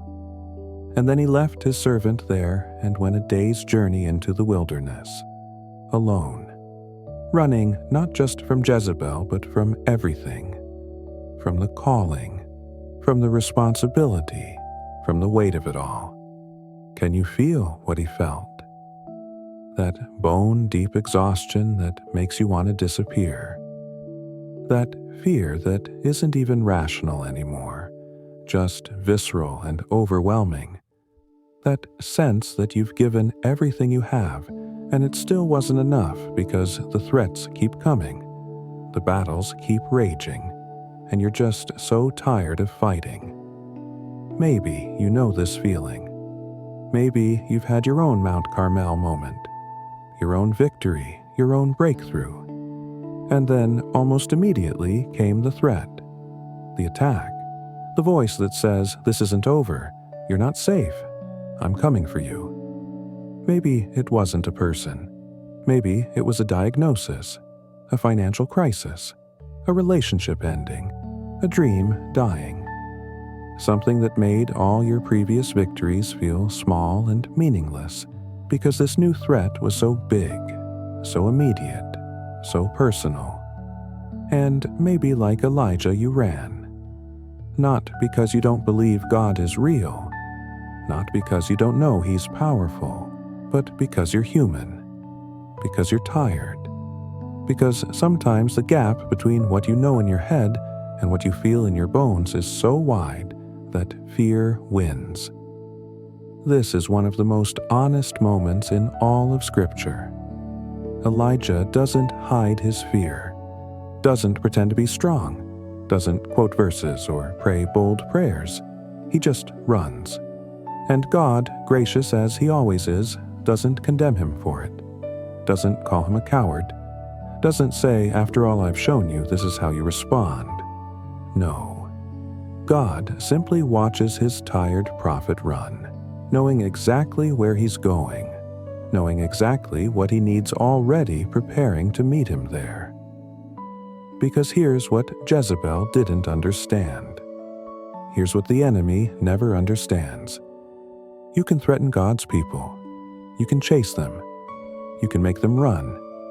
But you can't take them from his hand. You can't outrun his love. You can't hide them where he can't find them. Elijah thought he was running away, but really he was running toward a wilderness where God would meet him, toward a quiet place where God would speak, toward a breaking point that would become a turning point. So, if you're running tonight, if you're exhausted, if you're afraid, if the threats feel bigger than the victories, know. This God isn't surprised. He isn't disappointed. He isn't angry. He's simply waiting. Waiting to meet you where you're running to. Waiting to give you what you actually need. Waiting to remind you gently that his strength is made perfect in your weakness. Elijah ran, but God ran with him. Every step of the way, every fearful breath, every moment of panic, God was there, not condemning, just present, just faithful, just loving his tired, scared, very human prophet. And he's with you too. Right now, in this moment, in your fear, in your exhaustion, in your running. He's not behind you judging.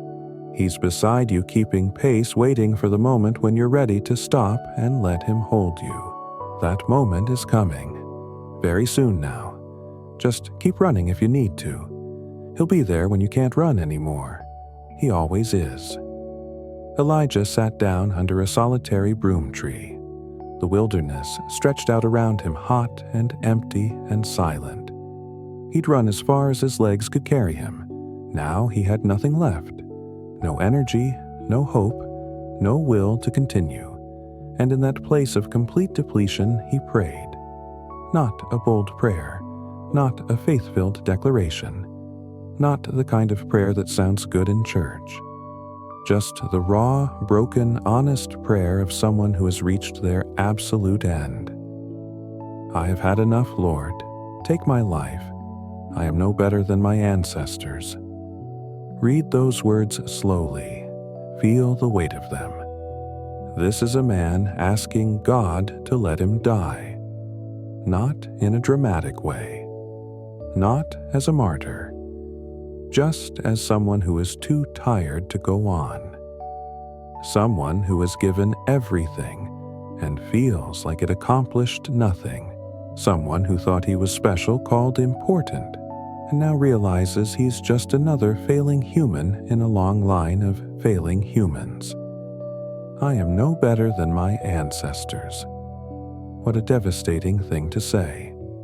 Elijah had just called down fire from heaven, had just seen God move in power, had just witnessed revival, and now he's saying, I'm nothing special. I'm just like everyone else who tried and failed. All that victory back there. It didn't change anything. Not really. Jezebel is still in power. Evil is still winning. And I'm just tired. Do you hear yourself in his words? Have you ever felt that crushing realization that despite your best efforts, despite your faith, despite the victories you thought you'd won, you're still just human, still vulnerable, still capable of complete collapse? Maybe you've whispered your own version of this prayer. God, I can't do this anymore. I've tried, I've believed, I've fought, and I'm so tired. So bone-deep, soul-crushing tired. If this is all there is, if it's just going to be one battle after another with no rest, then I'm done. I have had enough. There's something almost sacred about this level of honesty. Elijah isn't pretending, isn't putting on a brave face, isn't trying to have faith he doesn't feel. He's just telling God the truth. The ugly, desperate, hopeless truth. And sometimes that's the most spiritual thing you can do, because God doesn't need your pretense, doesn't need your religious language, doesn't need you to fake strength you don't have. He just needs your honesty, your real, raw, broken honesty. Even if that honesty is, I want to die. Think about what Elijah had just been through. The 3 years of drought, the hiding by the brook, the widow's house, the resurrection of the dead boy, the confrontation with Ahab, the showdown on Mount Carmel, the prayer for rain, the supernatural run to Jezreel. It was miracle after miracle, crisis after crisis, high-stakes drama every single day. And nobody can live like that forever. Nobody, even prophets, even people called by God for special purposes, even those who have seen miracles with their own eyes. Eventually, the body says, no more. Eventually, the mind says, I can't. Eventually, the soul says, I'm empty. This is what we call spiritual burnout, ministry fatigue, the cost of caring too much for too long, the price of being on the front lines. It's real, it's painful, and it happens to the best of us, to the most faithful, to those who love God deeply and serve Him wholeheartedly. After the highest highs often come the lowest lows. After the greatest victories often come the deepest depressions. It's not a sign of weak faith. It's not punishment. It's not failure. It's just what happens to human beings who were never designed to carry infinite weight on finite shoulders. Elijah thought the victory on Mount Carmel would change everything. Thought that once God showed up so dramatically, the battle would be over. The nation would return. Jezebel would surrender. Peace would finally come. But that's not what happened. The threats continued. The danger remained. And Elijah realized that one victory, no matter how spectacular, doesn't end the war. That's a hard lesson. Maybe one you're learning right now. You had your breakthrough, your answered prayer, your miracle moment, and you thought, finally, it's going to be okay now. But then life continued. New problems arose. Old enemies returned. And you found yourself thinking, what was the point? If even miracles don't change anything, what hope is there? But here's what Elijah didn't see yet. Here's what you might not see either. God wasn't done. The story wasn't over. This moment under the broom tree, this prayer of despair, this request for death, it wasn't the end. It was a pause, a necessary pause, a merciful pause. Because sometimes God lets us break. Not because He's cruel, but because only when we're truly broken can we stop trying to carry what He never asked us to carry. Only when we admit we can't do it anymore can He show us that we never had to do it in the first place. Only when we stop can He carry us. Elijah had been running for so long, running from Ahab, running to the widow, running up Mount Carmel, running ahead of the king's chariot, running from Jezebel, always running, always moving, always doing. And now, finally, he stopped, collapsed, surrendered. Not to Jezebel, but to his own limitations, to his own humanity, to his own need. And in that moment of complete surrender, when he had nothing left to give, nothing left to prove, nothing left to fight with, God could finally give him what he really needed. Not another mission, not another miracle, not another victory. Just rest, just care, just the gentle, tender love of a father for his exhausted child. I have had enough, Lord. And God's answer wasn't, "Too bad, keep going." It wasn't, "You're stronger than this." It wasn't, "After all I've done for you, this is your response." God's answer was silence. Not the condemning silence of Baal, but the compassionate silence of a parent watching their child finally stop fighting and just cry. The silence that says, "I know, I see you, I've got you. Rest now, we'll talk later. For now, just rest." So Elijah lay down under the broom tree and fell asleep.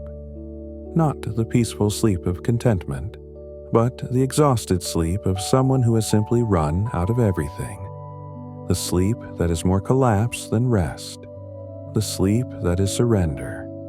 And as he slept, broken and depleted and wanting to die, God was already preparing what came next. Already sending help. Already orchestrating the healing. Because that's what God does. When His children reach their end, He's just beginning. When we say, "I can't anymore," He says, "I know, let me." If you're there tonight under your own broom tree whispering your own prayer of, "Enough," know this God hears you. He's not offended. He's not disappointed. He's not distant. He's close. So close. And He's about to show you that when you have nothing left, His everything is more than sufficient. But first you have to stop. Stop running. Stop fighting. Stop trying. Just stop. Like Elijah. Just lie down and let the exhaustion win. Because sometimes the most faithful thing you can do is admit you can't do it anymore. God will meet you there, in that place of depletion, in that moment of honesty, in that prayer of desperation. He always does. He's meeting you right now. Can you feel it? The gentleness, the understanding, the complete lack of condemnation. You don't have to be strong anymore. You don't have to have faith. You don't feel. You don't have to pretend. Just be honest. Lord, I have had enough. That's all. That's enough. He'll take it from there. Now sleep, beloved, like Elijah slept, not because everything is okay, but because you don't have to carry it anymore. Not tonight. Maybe not ever again. God's got it.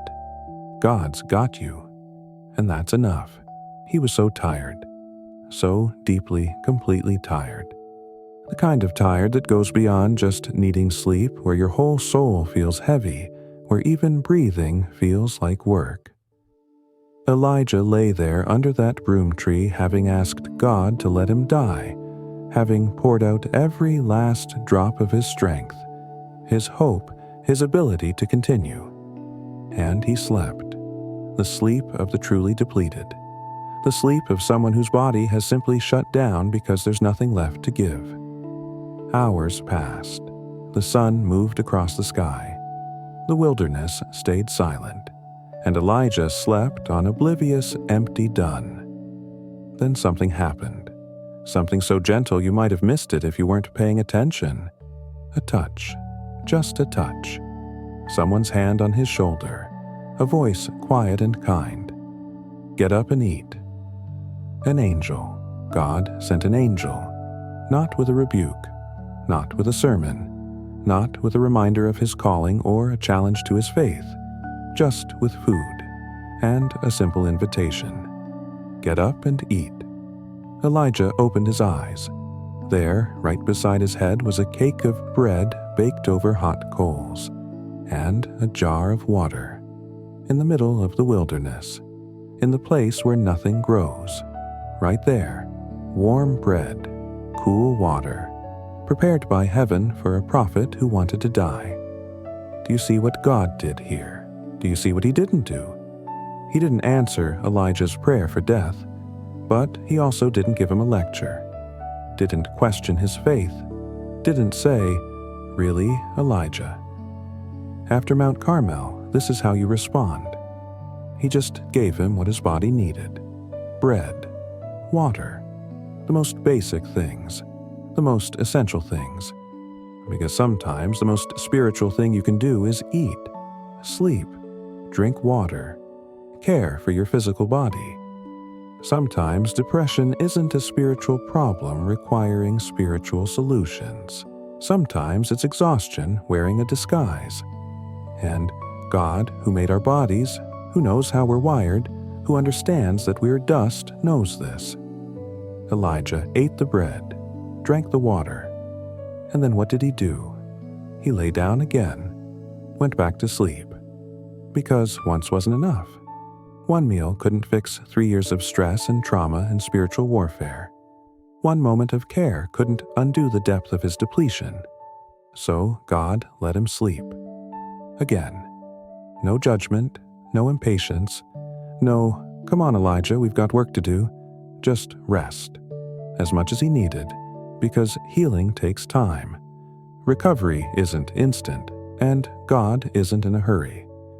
Then the angel came back, a second time, same gentle touch, same kind voice.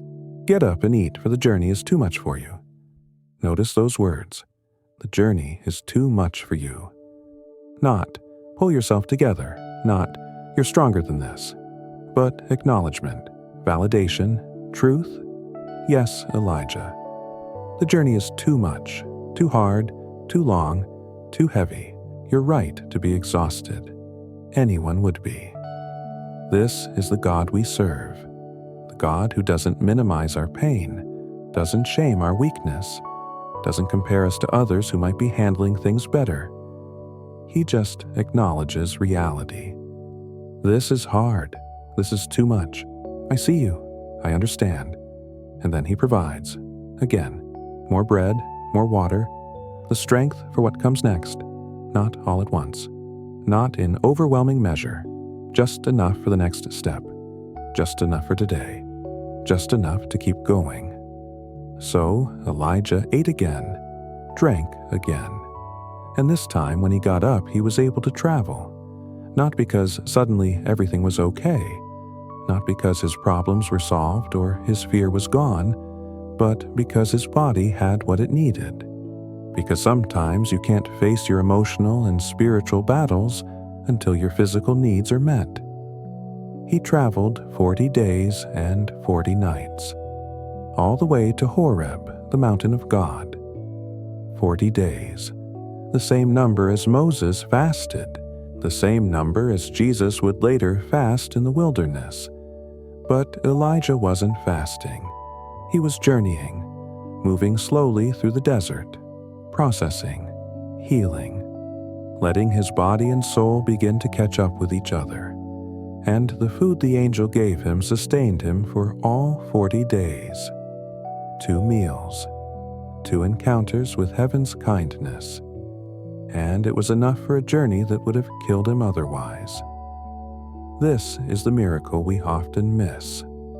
Not the dramatic fire from heaven, but the quiet provision in the wilderness, the gentle care when we're at our lowest, the bread that appears right when we need it most. Maybe you're there right now. Maybe you're at your broom tree moment, exhausted, depleted, wanting to give up. And maybe what you need isn't another mountaintop experience, isn't another miracle, isn't another victory. Maybe what you need is bread, water, sleep, the simple, gentle care of a God who knows you're human. He's not asking you to be strong right now, isn't demanding faith you don't have, isn't requiring you to understand or trust or even hope. He's just saying, get up and eat. Take care of your body. Rest. Let me provide for you in this moment. Let me meet your most basic needs. Because here's what God knows that we often forget: you can't heal a soul that's living in a depleted body. Can't address spiritual issues when you're running on empty physically. Can't expect emotional stability when you haven't slept or eaten properly in days, weeks, months. God made you as a whole person. Body, soul, and spirit interconnected. When one is struggling, the others suffer too. So sometimes the path to spiritual healing begins with physical care, with eating when you should eat, sleeping when you should sleep, drinking water, going for a walk, letting sunlight touch your face. These aren't small things. They're not unspiritual. They're not evidence of weak faith. They're how you cooperate with the body God gave you, how you honor the design He created, how you let Him care for you in the most practical, tangible ways. The angel didn't show up with a Bible study, didn't appear with a worship service, didn't arrive with theological answers to Elijah's crisis of faith. Just bread, water, a gentle touch, an invitation to receive care. And it was exactly what Elijah needed, exactly what God knew he needed before Elijah even knew it himself. This is your Father, the God who sees you lying under your broom tree, who knows you're depleted, who understands that you've given everything and have nothing left. And His response isn't anger or disappointment. It's provision. Gentle, practical, sufficient provision. He's touching your shoulder right now. Can you feel it? That gentle presence, that quiet invitation. Get up and eat, beloved. The journey ahead is too much for you to handle in your current state. But I'm going to give you what you need. One day at a time, one meal at a time, one touch at a time. You don't have to have it all figured out tonight. Don't have to be healed completely. Don't have to understand why you're so tired or how you got here or what comes next. Just eat the bread He's providing. Drink the water. Rest in His care. Let Him sustain you for whatever comes next, because that's what He does. That's who He is, the God who feeds His exhausted prophets, who provides for His depleted children, who knows exactly what you need before you ask, who isn't waiting for you to get stronger before He helps you. He's helping you right now in your weakness so that strength can eventually return. The journey isn't over. There are still 40 days ahead, still a mountain to climb, still conversations to have, still healing to happen, but not tonight. Tonight is just about bread and water and rest. Tonight is just about receiving, about letting yourself be cared for, about trusting that God's gentle provision is enough. And it is. It always has been. It always will be. So rest now, beloved. Close your eyes like Elijah did. Let the exhaustion win for tonight. Let God keep watch while you sleep. Let Him prepare what you'll need for tomorrow. You don't have to carry anything right now. Don't have to figure anything out. Don't have to be anything other than His tired, beloved child who needs care. He's got bread for you, water for you, rest for you, and it will be enough.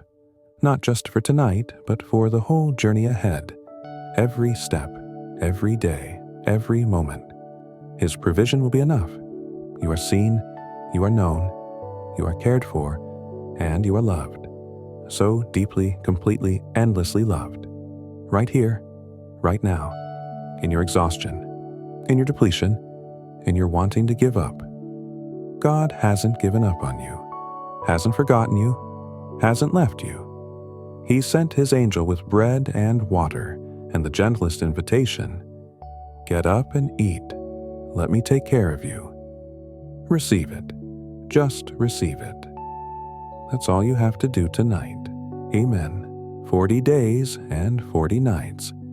That's how long Elijah walked. Through the wilderness, through the heat and the silence and the endless stretches of sand and stone. One foot in front of the other. Day after day.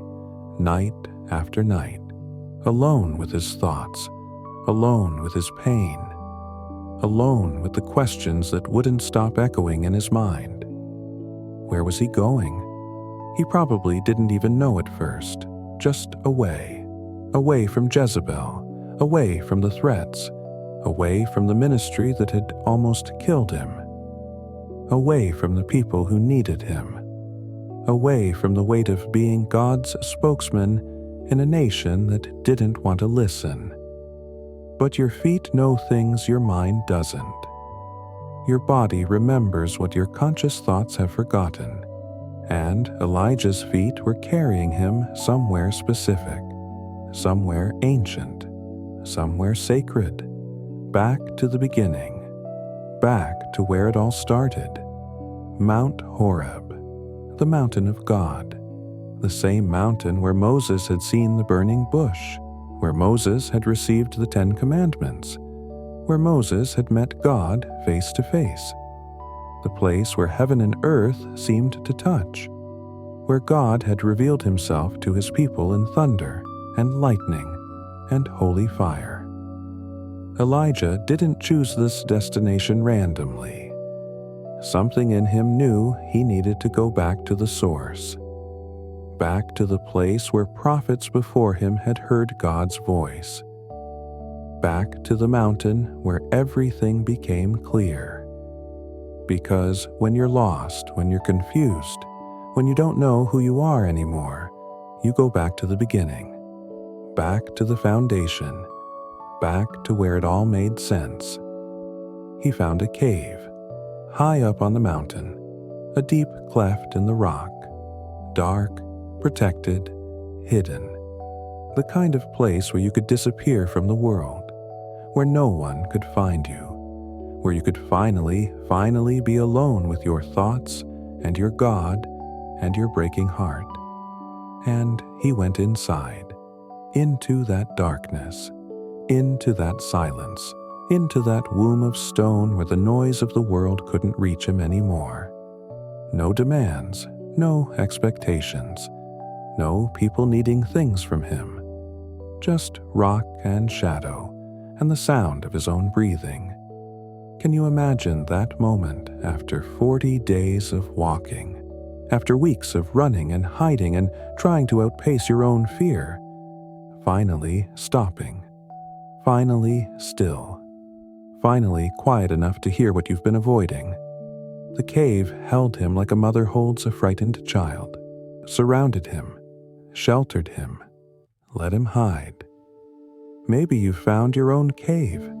Maybe you're in it right now. Not a literal cave, but a place you've retreated to. A place where you can be away from everyone and everything. Where you don't have to perform or pretend or be strong. Where you can finally let the tears come. Where you can finally admit how lost you feel. We all need caves sometimes, not forever. Not as a permanent escape, but as a temporary shelter. A place to catch your breath. A place to let your soul catch up with your body. A place where you don't have to be anything for anyone. Where you can just be. Just exist. Just breathe. The cave was dark but not frightening. Silent but not empty. Because even there, especially there, God was present. Not speaking yet. Not demanding anything. Just present, waiting, the way a good father waits when his child needs space, close enough to be found when they're ready, patient enough to let them process, loving enough to not force anything before it's time. Elijah spent the night there, in that cave, in that darkness, in that sacred silence, and something began to happen, not dramatically, not obviously, but in the deep places of his soul, something was shifting. The panic was beginning to ease. The terror was beginning to fade. Not because the danger was gone. Not because anything external had changed. But because he was finally still enough to remember who God was. Sometimes you have to get away from everything before you can hear anything. Have to silence all the voices before you can hear the voice. Have to stop running before you can realize that what you're really running from isn't out there. It's in here, in your own heart, your own fear, your own sense of failure and inadequacy and exhaustion, The cave gave Elijah space for that realization, space to feel what he was feeling without judgment, space to be afraid without pretending, space to doubt without condemnation. Because God creates these spaces for us, these caves of mercy, these shelters of grace, where we can be honest about how we're really doing without fear of rejection. And as the night deepened, as the stars appeared in the slice of sky visible from the cave entrance, as the temperature dropped and the desert grew quiet, Elijah finally began to rest. Not just his body, but his mind, his heart, his soul, the kind of rest that comes when you stop fighting and just surrender. When you stop trying to figure it all out and just let yourself be held by something bigger than your fear. The mountain held him that night. The cave cradled him. And God, invisible but undeniable, kept watch over his tired prophet, waiting for the morning, waiting for the right moment, waiting to speak in a way that Elijah could finally hear. Because sometimes before God can speak to us, we have to get quiet enough to listen, have to get still enough to hear, have to get broken enough to stop filling the silence with our own noise, our own plans, our own desperate attempts to fix everything ourselves. Elijah was there now, in that place of quiet, in that space of surrender, in that cave of waiting. And God was about to do something beautiful, something unexpected, something that would change not just Elijah's understanding of God, but ours too. But not yet. Not tonight. Tonight was just about the cave, just about the shelter, just about the blessed relief of finally being still, finally being hidden, finally being safe enough to fall apart without anyone watching anyone, judging anyone, needing you to be strong. So rest there with him, beloved, in your own cave, in your own shelter, in your own sacred darkness. Let the world spin without you for a while. Let the demands wait. Let the expectations fade. Just be here. Just be still. Just breathe. God knows where you are. He's not worried. He's not impatient. He's just present, waiting for you to be ready, waiting for the right moment, waiting to speak in the way you most need to hear. For now, just rest. Like Elijah rested, in the shelter of the rock, in the darkness that feels like safety, in the silence that is just beginning to feel like peace. Amen. Then the word of the Lord came to him. What are you doing here, Elijah? Not an accusation, not anger, just a question, simple, direct, an invitation to honesty. What are you doing here? Tell me. I'm listening. I'm not judging. I just want to hear it from you, in your own words, your own voice, your own truth. And Elijah answered, poured it all out. I have been very zealous for the Lord God Almighty. The Israelites have rejected your covenant, torn down your altars, and put your prophets to death with the sword. I am the only one left, and now they are trying to kill me too. Do you hear the pain in those words, the loneliness, the sense of abandonment? He'd given everything, been zealous, been faithful, been obedient, and what did it get him? A death threat, a nation that still wouldn't listen, altars still torn down, prophets still being killed, and him alone, the last one standing about to be hunted down like an animal. I'm the only one left. That's what isolation does to you. Makes you think you're alone. Makes you forget that there might be others fighting the same fight. Makes you believe the lie that it all depends on you, and since you're failing, everything is lost. But God didn't argue with him, didn't correct him yet. Just said, go out and stand on the mountain in the presence of the Lord, for the Lord is about to pass by. Go out, leave the cave, Face what's coming. I'm about to show you something, Elijah. Something you need to see. Something that'll change how you understand me, how you understand yourself, how you understand this whole journey you've been on. So Elijah stood at the mouth of the cave, waiting, watching, and then it began. First came the wind, not a breeze, not a gust, a wind so powerful, so violent, so fierce that it tore the mountains apart.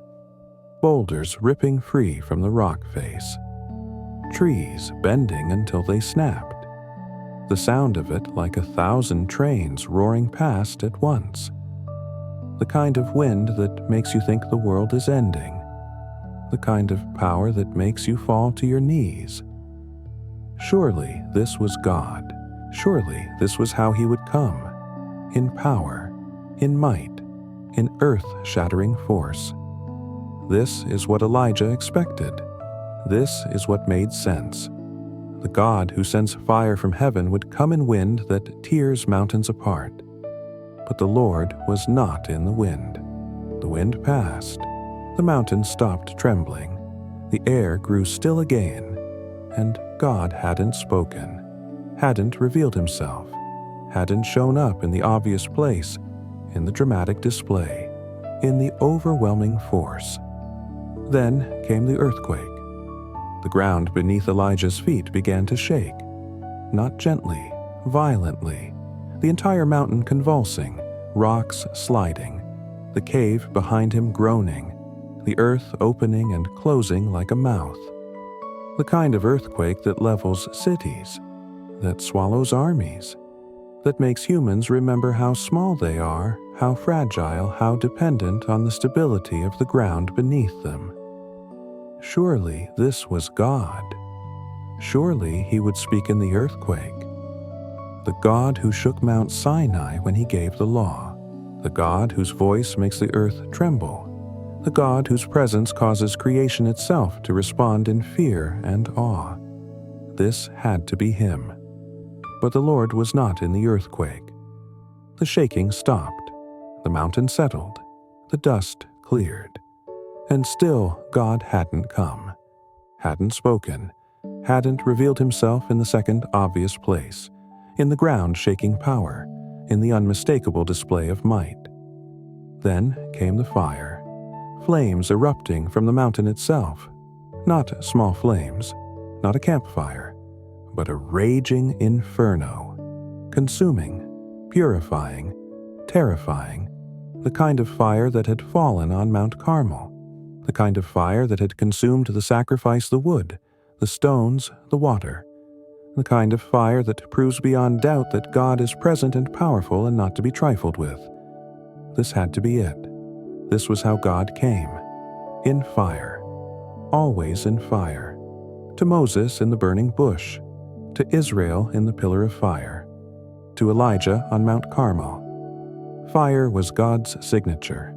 Fire was his calling card. Fire was how he showed up. But the Lord was not in the fire. The flames died down. The heat dissipated. The light faded. And Elijah stood there confused, shaken, uncertain, because God hadn't come in any of the ways he was supposed to, hadn't shown up in any of the expected places, hadn't revealed himself in the dramatic, the powerful, the overwhelming. Do you feel the paradox here? Do you sense the confusion Elijah had just spent the last chapter of his life experiencing God's power? The drought, the ravens, the resurrection, the fire from heaven. God showing up in big, undeniable, miraculous ways. And now, when Elijah needed him most, when Elijah was broken and desperate, and needing to know that God was still there, God wasn't coming in any of those ways. Wind that tears mountains. God wasn't there. Earthquake that shakes the ground. God wasn't there. Fire that consumes everything. God wasn't there. So where was he? How was he going to come? What was Elijah supposed to do? Maybe you've been there. Maybe you're there now.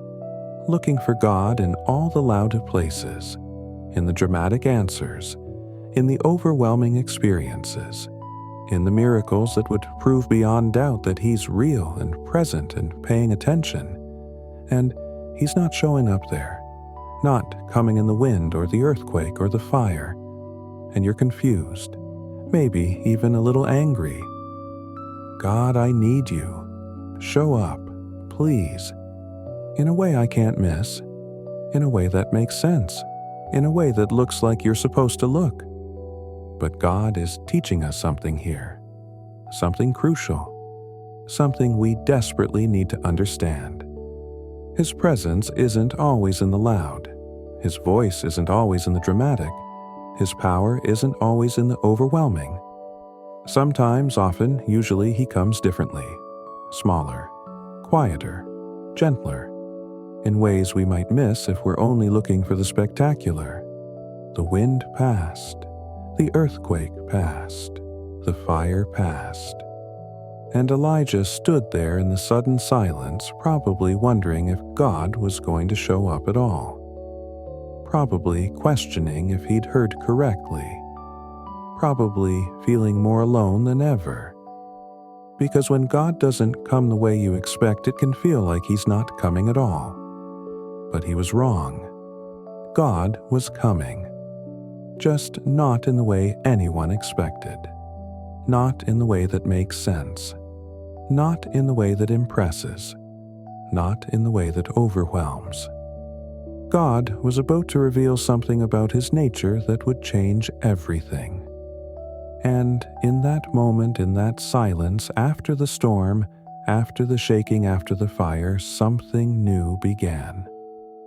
Something so quiet you had to strain to hear it. Something so gentle you could easily miss it. Something so different from everything that had come before that it took a moment to recognize it as divine at all. But it was. Oh, it was. This was God. Finally. At last, coming in the way He most often comes, in the way we most desperately need Him to come, in the way that heals instead of overwhelms, that comforts instead of terrifies, that whispers instead of shouts. Listen, can you hear it? It's coming now, not in the storm but in what follows, not in the noise but in the silence, not in the power but in the gentleness. God is about to speak, and when He does, everything will change.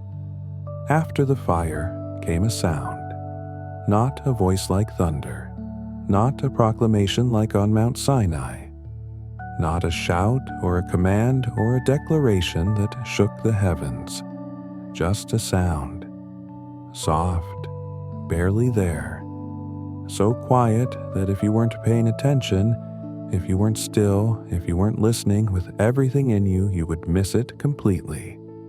Some translations call it a still small voice.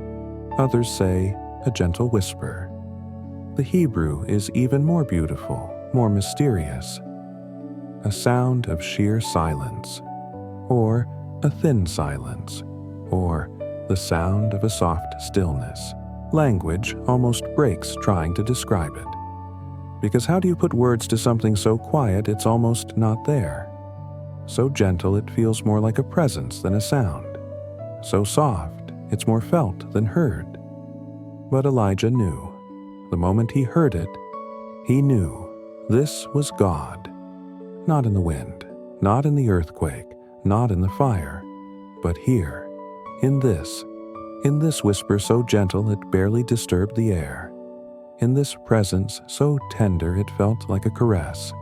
In this voice so quiet he had to lean in, had to be completely still, had to silence everything else in order to hear it. And when he recognized it, when he realized that the God of wind and earthquake and fire had chosen to come as a whisper, he did something beautiful. He pulled his cloak over his face, covered himself, not in fear, but in reverence, in awe, in recognition that he was standing in the presence of the Holy, that this moment, this quiet moment was more sacred than all the fireworks that had come before. He went out and stood at the mouth of the cave, the same mouth where he'd watched the wind tear the mountain, where he'd felt the earthquake shake the ground, where he'd seen the fire blaze. But now it was quiet, so quiet. And in that quiet, God was more present than he'd been in any of the spectacular displays. And the voice came again, the same question. "What are you doing here, Elijah? Give me your heart again. Tell me again. I heard you the first time, but I want you to hear yourself. Want you to notice if anything has changed. If seeing me come in the whisper instead of the storm has shifted anything in you. If you're ready now to hear what I really want to tell you." Elijah answered the same way, word for word. "I have been very zealous for the Lord God Almighty. The Israelites have rejected your covenant, torn down your altars, and put your prophets to death with the sword. I am the only one left, and now they are trying to kill me too. Still hurting, still lonely, still afraid. Because one moment of God's presence doesn't instantly heal all our wounds, doesn't immediately fix all our broken places, doesn't magically erase the trauma and the fear and the exhaustion. But it does something. It begins something. It plants a seed of hope that will grow in time. And God, in that gentle whisper, began to respond. Began to give Elijah what he actually needed. Not more miracles, not more displays of power, not more mountaintop experiences, but perspective, direction, truth, the knowledge that he wasn't alone, that the story wasn't over, that there was still work to do, yes, but also that there were others doing it with him. "Go back the way you came," God said. "Not stay here on the mountain, not hide in this cave forever, but go back, return, re-enter the story, but differently now, with a different understanding, with a different expectation of how I work, with a different sense of what strength really looks like." Do you see what God was teaching him? What he's teaching us, that his power isn't always in the spectacular. His presence isn't always in the loud. His voice isn't always in the dramatic. Sometimes, most times, he comes in whispers, in gentle nudges, in quiet impressions, in the still small voice that you can only hear if you're paying attention. We live in a world that values the earthquake, that celebrates the fire, that is impressed by the wind that tears mountains apart. We expect God to show up like that, want him to prove himself like that, need him to overwhelm us like that so we can be sure, so we can have no doubt, so we can point to something unmistakable and say, "See, there he is." But God is saying, "I'm not usually there. I'm usually here, in the whisper, in the stillness, in the gentle presence that you might miss if you're looking for something bigger. I'm in the quiet moment when you finally stop running, in the soft impression that comes when you're still, in the tender touch on your shoulder when you're broken, in the gentle invitation to come back, to try again, to keep going, but differently now. This changes everything. Because if God speaks in whispers, then we have to get quiet to hear him. Have to stop the noise. Have to silence the chaos. Have to create space in our lives for stillness, for listening, for paying attention to the gentle things we usually ignore because they're not dramatic enough, not impressive enough, not powerful enough. But here's the truth Elijah learned on that mountain: the whisper is more powerful than the wind. The gentle presence is more transformative than the fire. The still, small voice accomplishes more than the earthquake. Because power that overwhelms us might impress us, but it doesn't change us. It doesn't heal us. It doesn't restore us. It just leaves us shaken. But the whisper reaches the broken places, touches the wounded parts, speaks to the scared child inside who needs to know they're loved, they're safe, they're not alone. The whisper doesn't terrify us into submission. It woos us back home, gently, tenderly, with infinite patience. Maybe tonight you need the whisper. Maybe you've been looking for God in all the loud places and missing Him in the quiet. Maybe you've been waiting for the dramatic and overlooking the gentle. Maybe you've been so focused on what you think God should look like that you've missed what He actually looks like. He's not in the storm of your circumstances, not in the earthquake of your crisis, not in the fire of your pain. He's in the whisper underneath all of it, the quiet presence that's been there all along, the gentle voice saying your name, the soft invitation to come close to listen to. Let yourself be loved in the stillness. Can you hear it even now? Even as you lie here in the dark, that whisper, it's calling your name.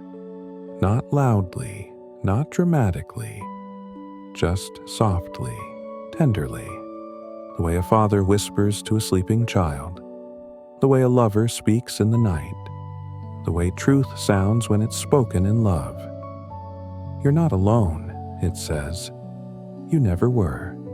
I've been here all along, not just in the miracles you saw, but in the quiet moments you didn't. Not just in the victories, but in the failures. Not just on the mountain, but in the cave. Not just in the fire, but in the whisper. Always. I've always been here, and I always will be. This is who God is. Not the God who only shows up in power, but the God who whispers, who comes gently, who speaks softly, who loves tenderly, who meets you not in your strength but in your weakness, not in your confidence but in your fear, not in your victory but in your exhaustion. Elijah needed to learn this, needed to understand that the God who sent fire on Mount Carmel was the same God who whispered on Mount Horeb. That power and gentleness aren't opposites, that strength can be quiet, that the most divine moments are often the most subtle, and you need to learn it too. Need to stop looking for God only in the spectacular. Need to start paying attention to the whispers, the gentle impressions, the quiet moments when something shifts in your heart and you can't explain it, but you just know that you weren't alone in that moment, that someone else was there, someone tender, someone kind, someone who loves you more than you can comprehend. So pull your cloak over your face like Elijah did, not to hide, but to honor the moment, to recognize that right now in this quiet, in this darkness, in this stillness, you are standing in the presence of the Holy. God is here, not in the noise of your day, not in the chaos of your thoughts, not in the storm of your emotions, but here, in the whisper, in the gentle presence, in the soft voice that's speaking underneath everything else. Come back, he's saying. Come back to me. Come back to yourself. Come back to the story. Not the way you left it, but differently now, knowing that I'm not only in the fire, I'm in the whisper. I'm not only in the power, I'm in the gentleness. I'm not only in the spectacular, I'm in the still. And if you listen, really listen with everything in you, you'll hear it. That whisper. Your name spoken in love. An invitation to rest. A promise that you're not alone.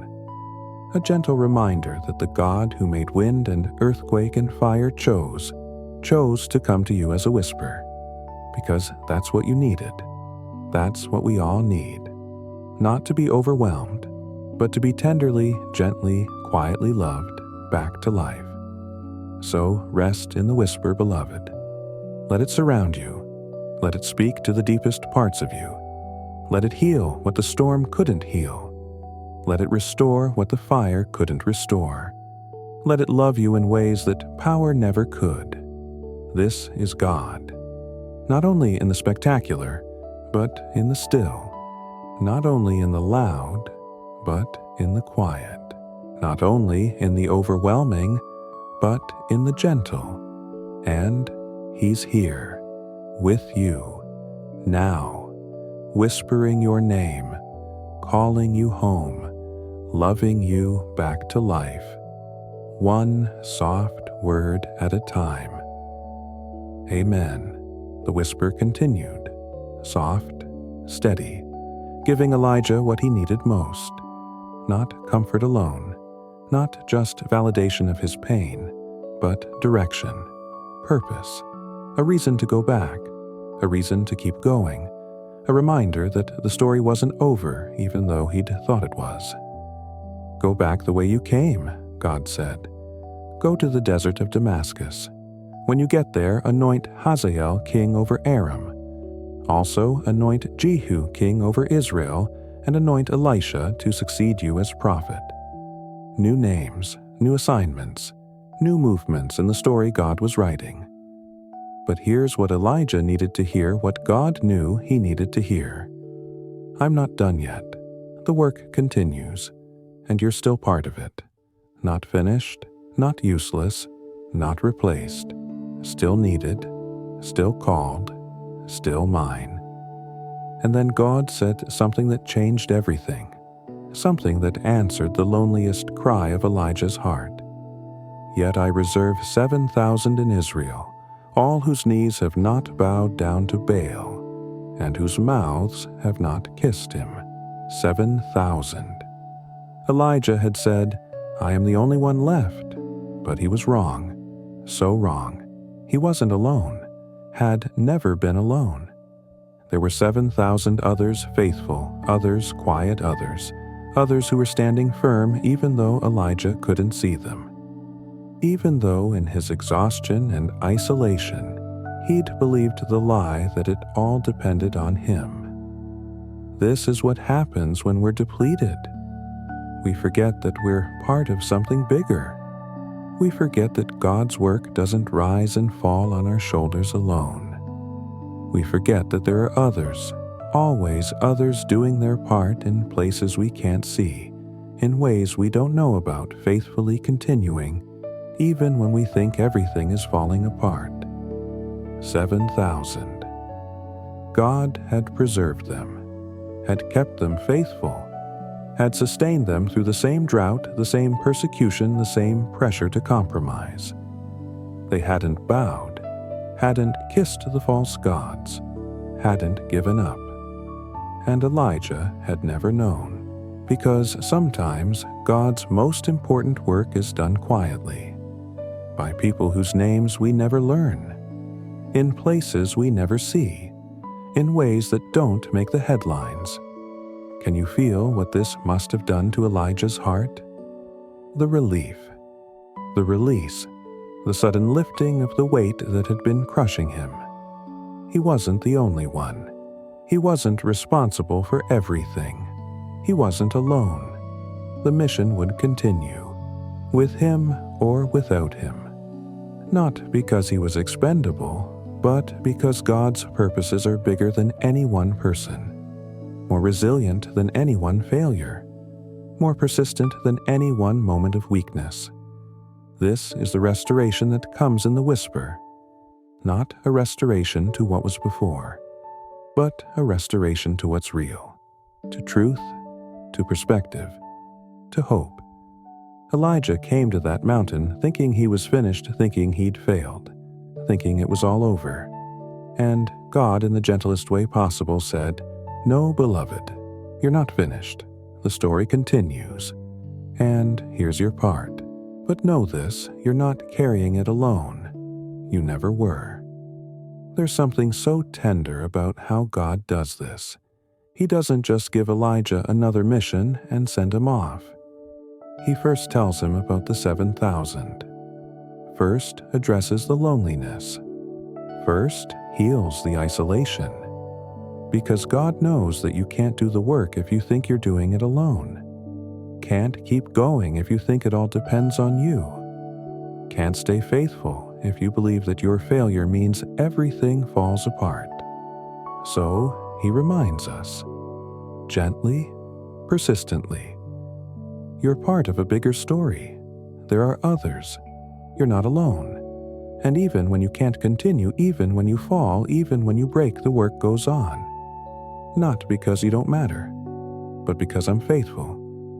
Even when my people falter, even when my prophets run, even when everyone seems to be failing, I have my remnant. I have my faithful ones. I always do. This is the hope that lets you sleep tonight. Not the hope that you have to be perfect. Not the hope that everything depends on you getting it right. But the hope that you're part of something bigger. That God's purposes will stand. That even your worst moments can't derail His best plans. That He's faithful even when you're faithless. That He keeps His promises even when you can't keep yours. Elijah received this word in the whisper, in the quiet, in the stillness after the storm, and it began to heal something in him that the fire on Mount Carmel couldn't heal. Because miracles are impressive, but they don't always heal the deep wounds. Power is spectacular, but it doesn't always restore the broken places. Sometimes what we need most isn't another demonstration of God's might. It's a gentle reminder of His faithfulness, a quiet assurance that we're not alone, a soft word that says, I've got this, I've got you, and it's going to be okay. So Elijah prepared to go back, not the same, changed, quieter perhaps, less certain of his own indispensability, more aware of his own humanity, but also more settled, more at peace, more able to continue because he finally understood that the weight of the kingdom wasn't on his shoulders alone. God had others. God had plans. God had it all under control even when it looked like chaos. And one of those plans involved a young man named Elisha, a farmer, an ordinary person doing ordinary work, someone who had no idea that his life was about to change, that a tired prophet was about to walk past his field and throw a cloak over his shoulders and everything would be different. God always has the next person ready, always has the succession planned, always ensures that His work continues. Not because the current generation is dispensable, but because His kingdom is eternal. His purposes span generations, and He delights in bringing new people into the story, in raising up new voices, in passing the torch from one faithful hand to another. This is what Elijah was about to do, not because he was done, but because it was time. Time to share the load. Time to invest in someone else. Time to pass on what he'd learned, what he'd experienced, what he knew about walking with God through fire and drought and victory and fear and whispers on mountains. The restoration was complete. Not in the sense that everything was fixed, but in the sense that Elijah knew who he was again, knew whose he was, knew that his story was part of a bigger story. And that was enough. More than enough. It was everything. Rest in this tonight, beloved. Whatever you're carrying, whatever weight you think is yours alone, know this, you're not alone. There are others, 7,000 others, maybe more, doing their part, standing firm, staying faithful, and God sees them all, knows them all, is sustaining them all, including you. You don't have to be the hero, don't have to save everyone, don't have to carry the weight of the world. You just have to be faithful with your part, your piece, your calling, and trust that God has the rest. Trust that He's raising up others. Trust that His purposes will stand even when you stumble. Trust that the whisper that restored Elijah is whispering to you too. You're not alone. I've got this, and I've got you. So Elijah left that mountain, left the cave, left the place where wind and earthquake and fire had passed, left the place where God had whispered, and he went back the way he came, back to the world, back to the calling, but different now, quieter inside, more settled, more aware that he was part of something that would continue long after he was gone. He found Elisha plowing a field, 12 yoke of oxen ahead of him, the last in line, working, sweating, doing the ordinary labor of an ordinary day. No idea that this would be the last ordinary moment of his life. No sense that everything was about to change. Just plowing, one furrow after another, the way he'd done 1,000 times before. And Elijah walked up to him, this weathered prophet, this man who'd called down fire from heaven, this man who'd run from a queen and met God in a whisper. He walked right up to this young farmer, and without a word, without explanation, without asking permission, he took off his cloak and threw it over Elisha's shoulders, just like that. One moment, one gesture, the cloak settling over Elisha's back like a weight and an honor and a calling all at once. The mantle of the prophet, the symbol of succession, the physical representation of God saying, "This one, this is the one. The work continues through him." Can you imagine that moment you're plowing, thinking about dinner maybe, about the weather, about the field and the oxen and the work that needs to be done, and suddenly there's a cloak on your shoulders, and you turn around and there's Elijah. The Elijah, the prophet everyone talks about, the one who stood against the king, the one who brought the drought and ended the drought, the one who called down fire, and he's just thrown his cloak over you, and you know instantly what it means. Your life just changed. Everything just changed. You can't go back to plowing. Not after this. Elisha knew. He didn't have to ask, didn't need it explained. The cloak said it all. This is your calling now. This is your future. You're being invited into something bigger than farming, bigger than your family's land, bigger than anything you imagined for yourself. Are you ready? Will you come? And Elisha's response is so human, so real. He said, "Let me kiss my father and mother goodbye, and then I will come with you." Not a refusal, not hesitation, just let me say goodbye. Let me honor what came before. Let me have one last moment with my old life before I step into the new one. And Elijah, understanding, nodded. Go back. What have I done to you? Not a dismissal, but permission. Yes. Go say goodbye. Go make your peace. Go tie up the loose ends. Because when you follow this calling, you need to come with a whole heart. Not torn, not looking back, not wondering what you left behind. Settled, ready, all in. So Elisha went back, but not to hesitate, to finalize. He took his yoke of oxen and slaughtered them, used the wood from his plowing equipment to build a fire, cooked the meat and gave it to the people. A feast, a celebration, a farewell, and a statement. I'm not coming back to this. I'm burning the bridge. I'm closing the door. This chapter is over. The new one begins now. This is what it looks like to accept a calling. Not halfway, not, I'll try it and see, but completely.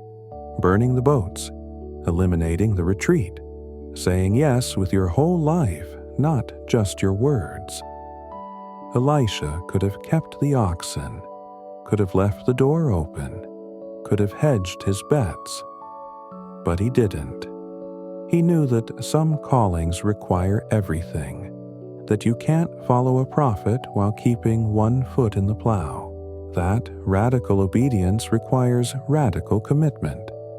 And then he got up and followed Elijah, became his servant, his apprentice, his student, learning what it meant to walk with God, to hear his voice, to stand firm when everything around you is chaos, to trust when you can't see, to keep going when you're exhausted, to whisper when the world expects you to shout.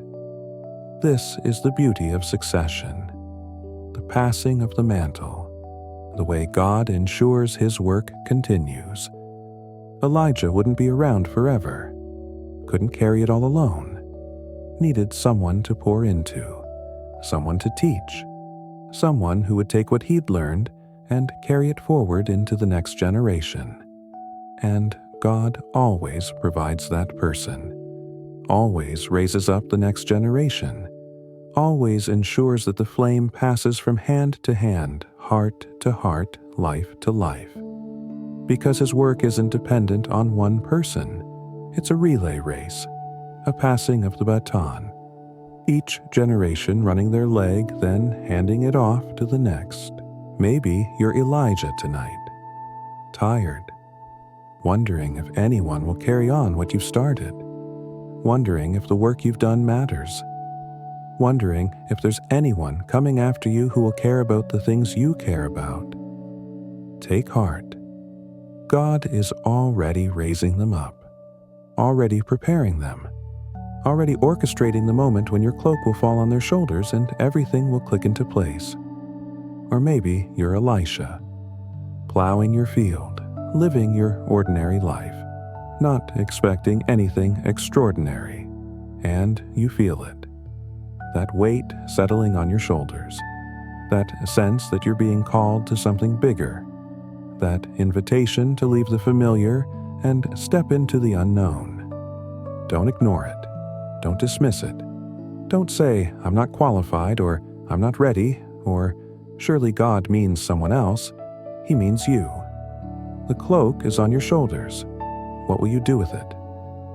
The story continues, always continues, from Elijah to Elisha, from one generation to the next, from the tired to the ready, from those who have run their race to those who are just beginning. And God oversees it all, orchestrates it all, ensures that his purposes march forward through time, through people, through the faithful yes of those who say, "Here I am, send me." Rest in this continuity tonight. Rest in knowing that you're part of a story that's bigger than you, that began before you, that will continue after you, that your life matters not because you have to do it all, but because you're one link in an unbreakable chain, one runner in an eternal relay, one voice in a chorus that spans generations. Elijah threw his cloak, Elisha picked it up, and the work continued, as it always does, as it always will, because God is faithful, from generation to generation, from prophet to prophet, from heart to heart. The flame passes, the work continues, the story goes on, and you're part of it. Right now, in this moment, whether you're passing the cloak or receiving it, whether you're the one who's tired or the one who's ready, whether you're saying goodbye or saying yes, you're part of it, and that's a beautiful, sacred, eternal thing. Years passed. Elijah and Elisha walked together, master and student, prophet and successor, the older one teaching, the younger one learning, the work continuing, the mission unfolding, day by day, step by step, the way God's work always unfolds, not all at once, but steadily, faithfully, persistently. And then came the day, the last day, the day when the chariot would come, when heaven would reach down, when Elijah's earthly journey would end in the most extraordinary way. Not with death, not with a grave, but with fire and wind and translation, with being caught up, with stepping from this world into the next without the shadow of death falling over him. They were walking together, Elijah and Elisha, along the Jordan River. And Elijah knew, somehow he knew. This was the day, the last walk, the final moments, and he kept trying to send Elisha away. "Stay here. The Lord has sent me to Bethel." But Elisha wouldn't go. "As surely as the Lord lives and as you live, I will not leave you." 3 times Elijah tried. 3 times Elisha refused, not out of stubbornness, but out of love, out of loyalty, out of the deep knowing that this was the last time, that if he left now he'd miss something sacred, something crucial, the end of one era and the beginning of another, and he needed to be there, needed to witness it, needed to be present for the passing of not just the cloak but the Spirit, the anointing, the double portion he would need for what came next. They came to the Jordan, that river of boundary and crossing, that water that had parted for Joshua when Israel entered the Promised Land. And Elijah took his cloak, the same one he'd thrown over Elisha years before, and struck the water. And it parted. Just like that, the power still flowing, the anointing still present. One last miracle. One last display of God's faithfulness through his tired, faithful prophet. They crossed on dry ground, and on the other side, Elijah turned to his student, his successor, his spiritual son. "Tell me, what can I do for you before I am taken from you?" And Elisha, this young prophet who'd left everything to follow, who'd burned his bridges, who'd walked every step with his master, asked for the one thing that mattered. "Let me inherit a double portion of your Spirit. Not your possessions, not your fame, not your reputation, just your Spirit. The thing that made you who you were, the anointing, the presence, the power to stand firm to hear God's whisper, to call down fire when needed, and to be gentle when gentleness is required. Give me that, double, because the work ahead is hard, and I need more than what I have. I need what you had, and more." Elijah looked at him, this man he'd mentored, this farmer who'd become a prophet, and he said, "You have asked a difficult thing, yet if you see me when I am taken from you, it will be yours. Otherwise, it will not. Keep watching. Stay present. Don't look away. If you're meant to carry this, you'll witness the moment. You'll see the transition. You'll be there when heaven reaches down. And in that seeing in, that witnessing the transfer will happen. The Spirit will pass. The double portion will be given." So they walked on, still talking, still together, master and student, prophet and prophet, until suddenly, without warning, there appeared a chariot of fire and horses of fire, not threatening, not terrifying, but glorious, beautiful, the boundary between heaven and earth becoming thin, transparent, passable. And the chariot came between them, separating them for the first time, for the last time.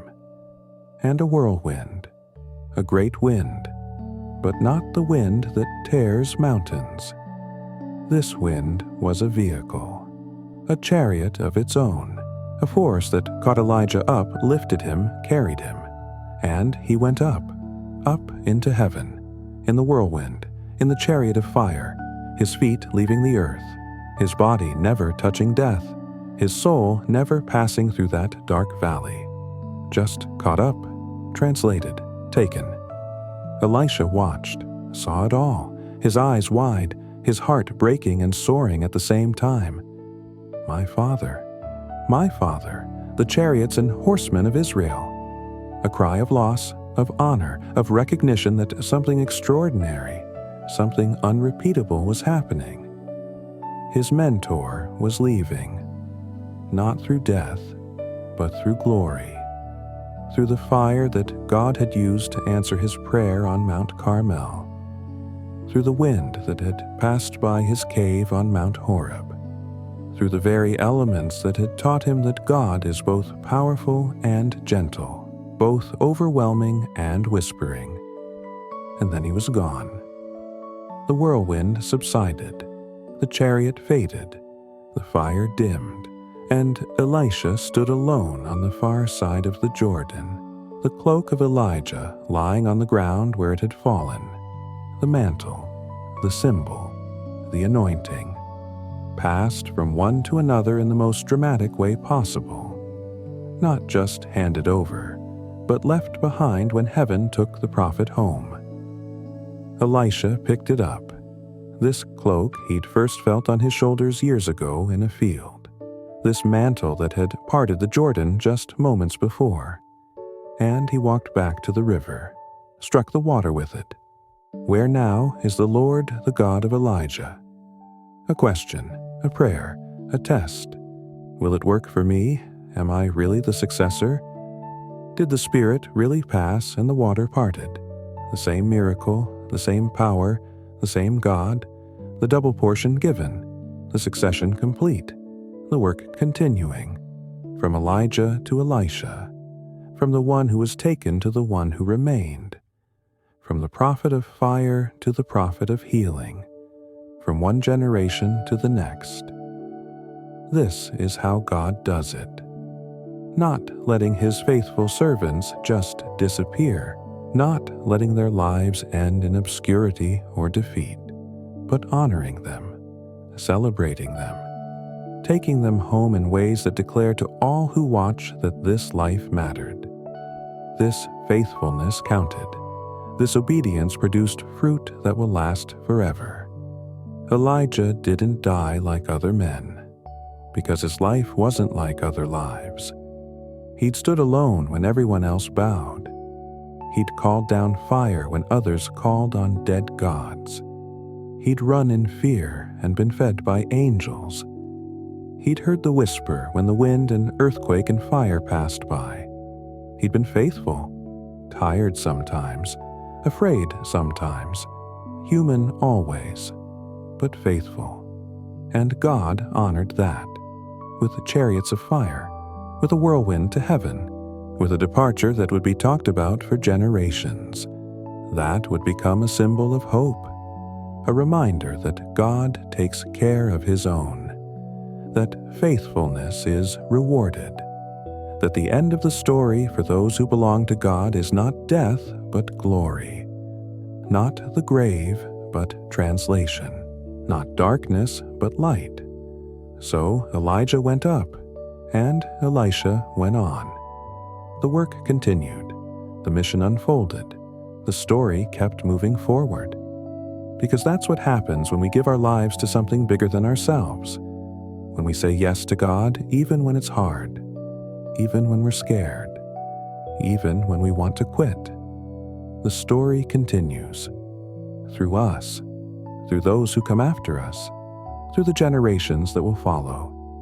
And when our time comes, when our race is run, when we've poured out everything we have, God doesn't let us just fade away. He honors us, remembers us, takes us home in his way, in his time, with his glory. Maybe not with chariots of fire, maybe not with whirlwinds, but with the same love, the same faithfulness, the same promise that those who are his will never be lost, never be forgotten, never be abandoned. Rest in this tonight, beloved.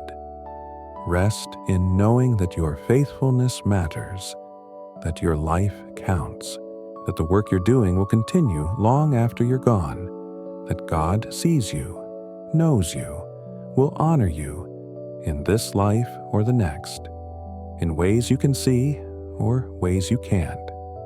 But he will honor you, because that's who he is, the God who took Elijah home in glory, the God who will take you home too when the time comes, not in fear, not in defeat, but in honor, in peace. in the assurance that you've run your race and it mattered. Every step, every struggle, every moment of faithfulness. The chariot came for Elijah, the whirlwind carried him home, and the cloak fell to the ground waiting for the next person to pick it up, waiting for the work to continue, waiting for the story to unfold as it always does, always has, always will, from generation to generation, from prophet to prophet, from heart to heart. The flame passes, the work continues, the story goes on, and you're part of it. Right now, in this moment, whether you're being taken up or staying behind, whether you're passing the cloak or receiving it, whether you're ending your race or just beginning, you're part of it. And that's everything. That's enough. That's the glory of a life lived faithfully. That's the promise of a God who never forgets. That's the hope we rest in as we close our eyes tonight. The chariots came for Elijah. They will come for you too, beloved, when it's time. When you've finished your race, when your work is complete, they will come. Not in judgment, not in fear, but in glory, in honor, in the promise kept. Until then, pick up the cloak, walk on, do your part, trust that God is faithful, that the work continues, that the story goes on, and that you precious one, are right where you're meant to be, doing what you're meant to do, part of something eternal, something beautiful, something that will never, ever end. Sleep now, like Elijah slept under the broom tree before the angel came, like he rested in the cave before the whisper spoke, like he walked in peace after the mantle was passed. Sleep in the assurance that you are held, you are loved, you are part of the story that goes on forever. The chariots will come when it's time. For now, just rest, just breathe, just be. You are enough. Your faithfulness matters. Your life counts. And the God who took Elijah home in fire will take you home too, when the moment is right, when the race is run, when it's time to step from this world into the next. He'll be there, with chariots or whispers, with fire or gentleness, with glory, always with glory. Rest now, beloved. The journey is almost complete. The story is almost told. And it's been beautiful. Every moment, every step, every breath. Amen.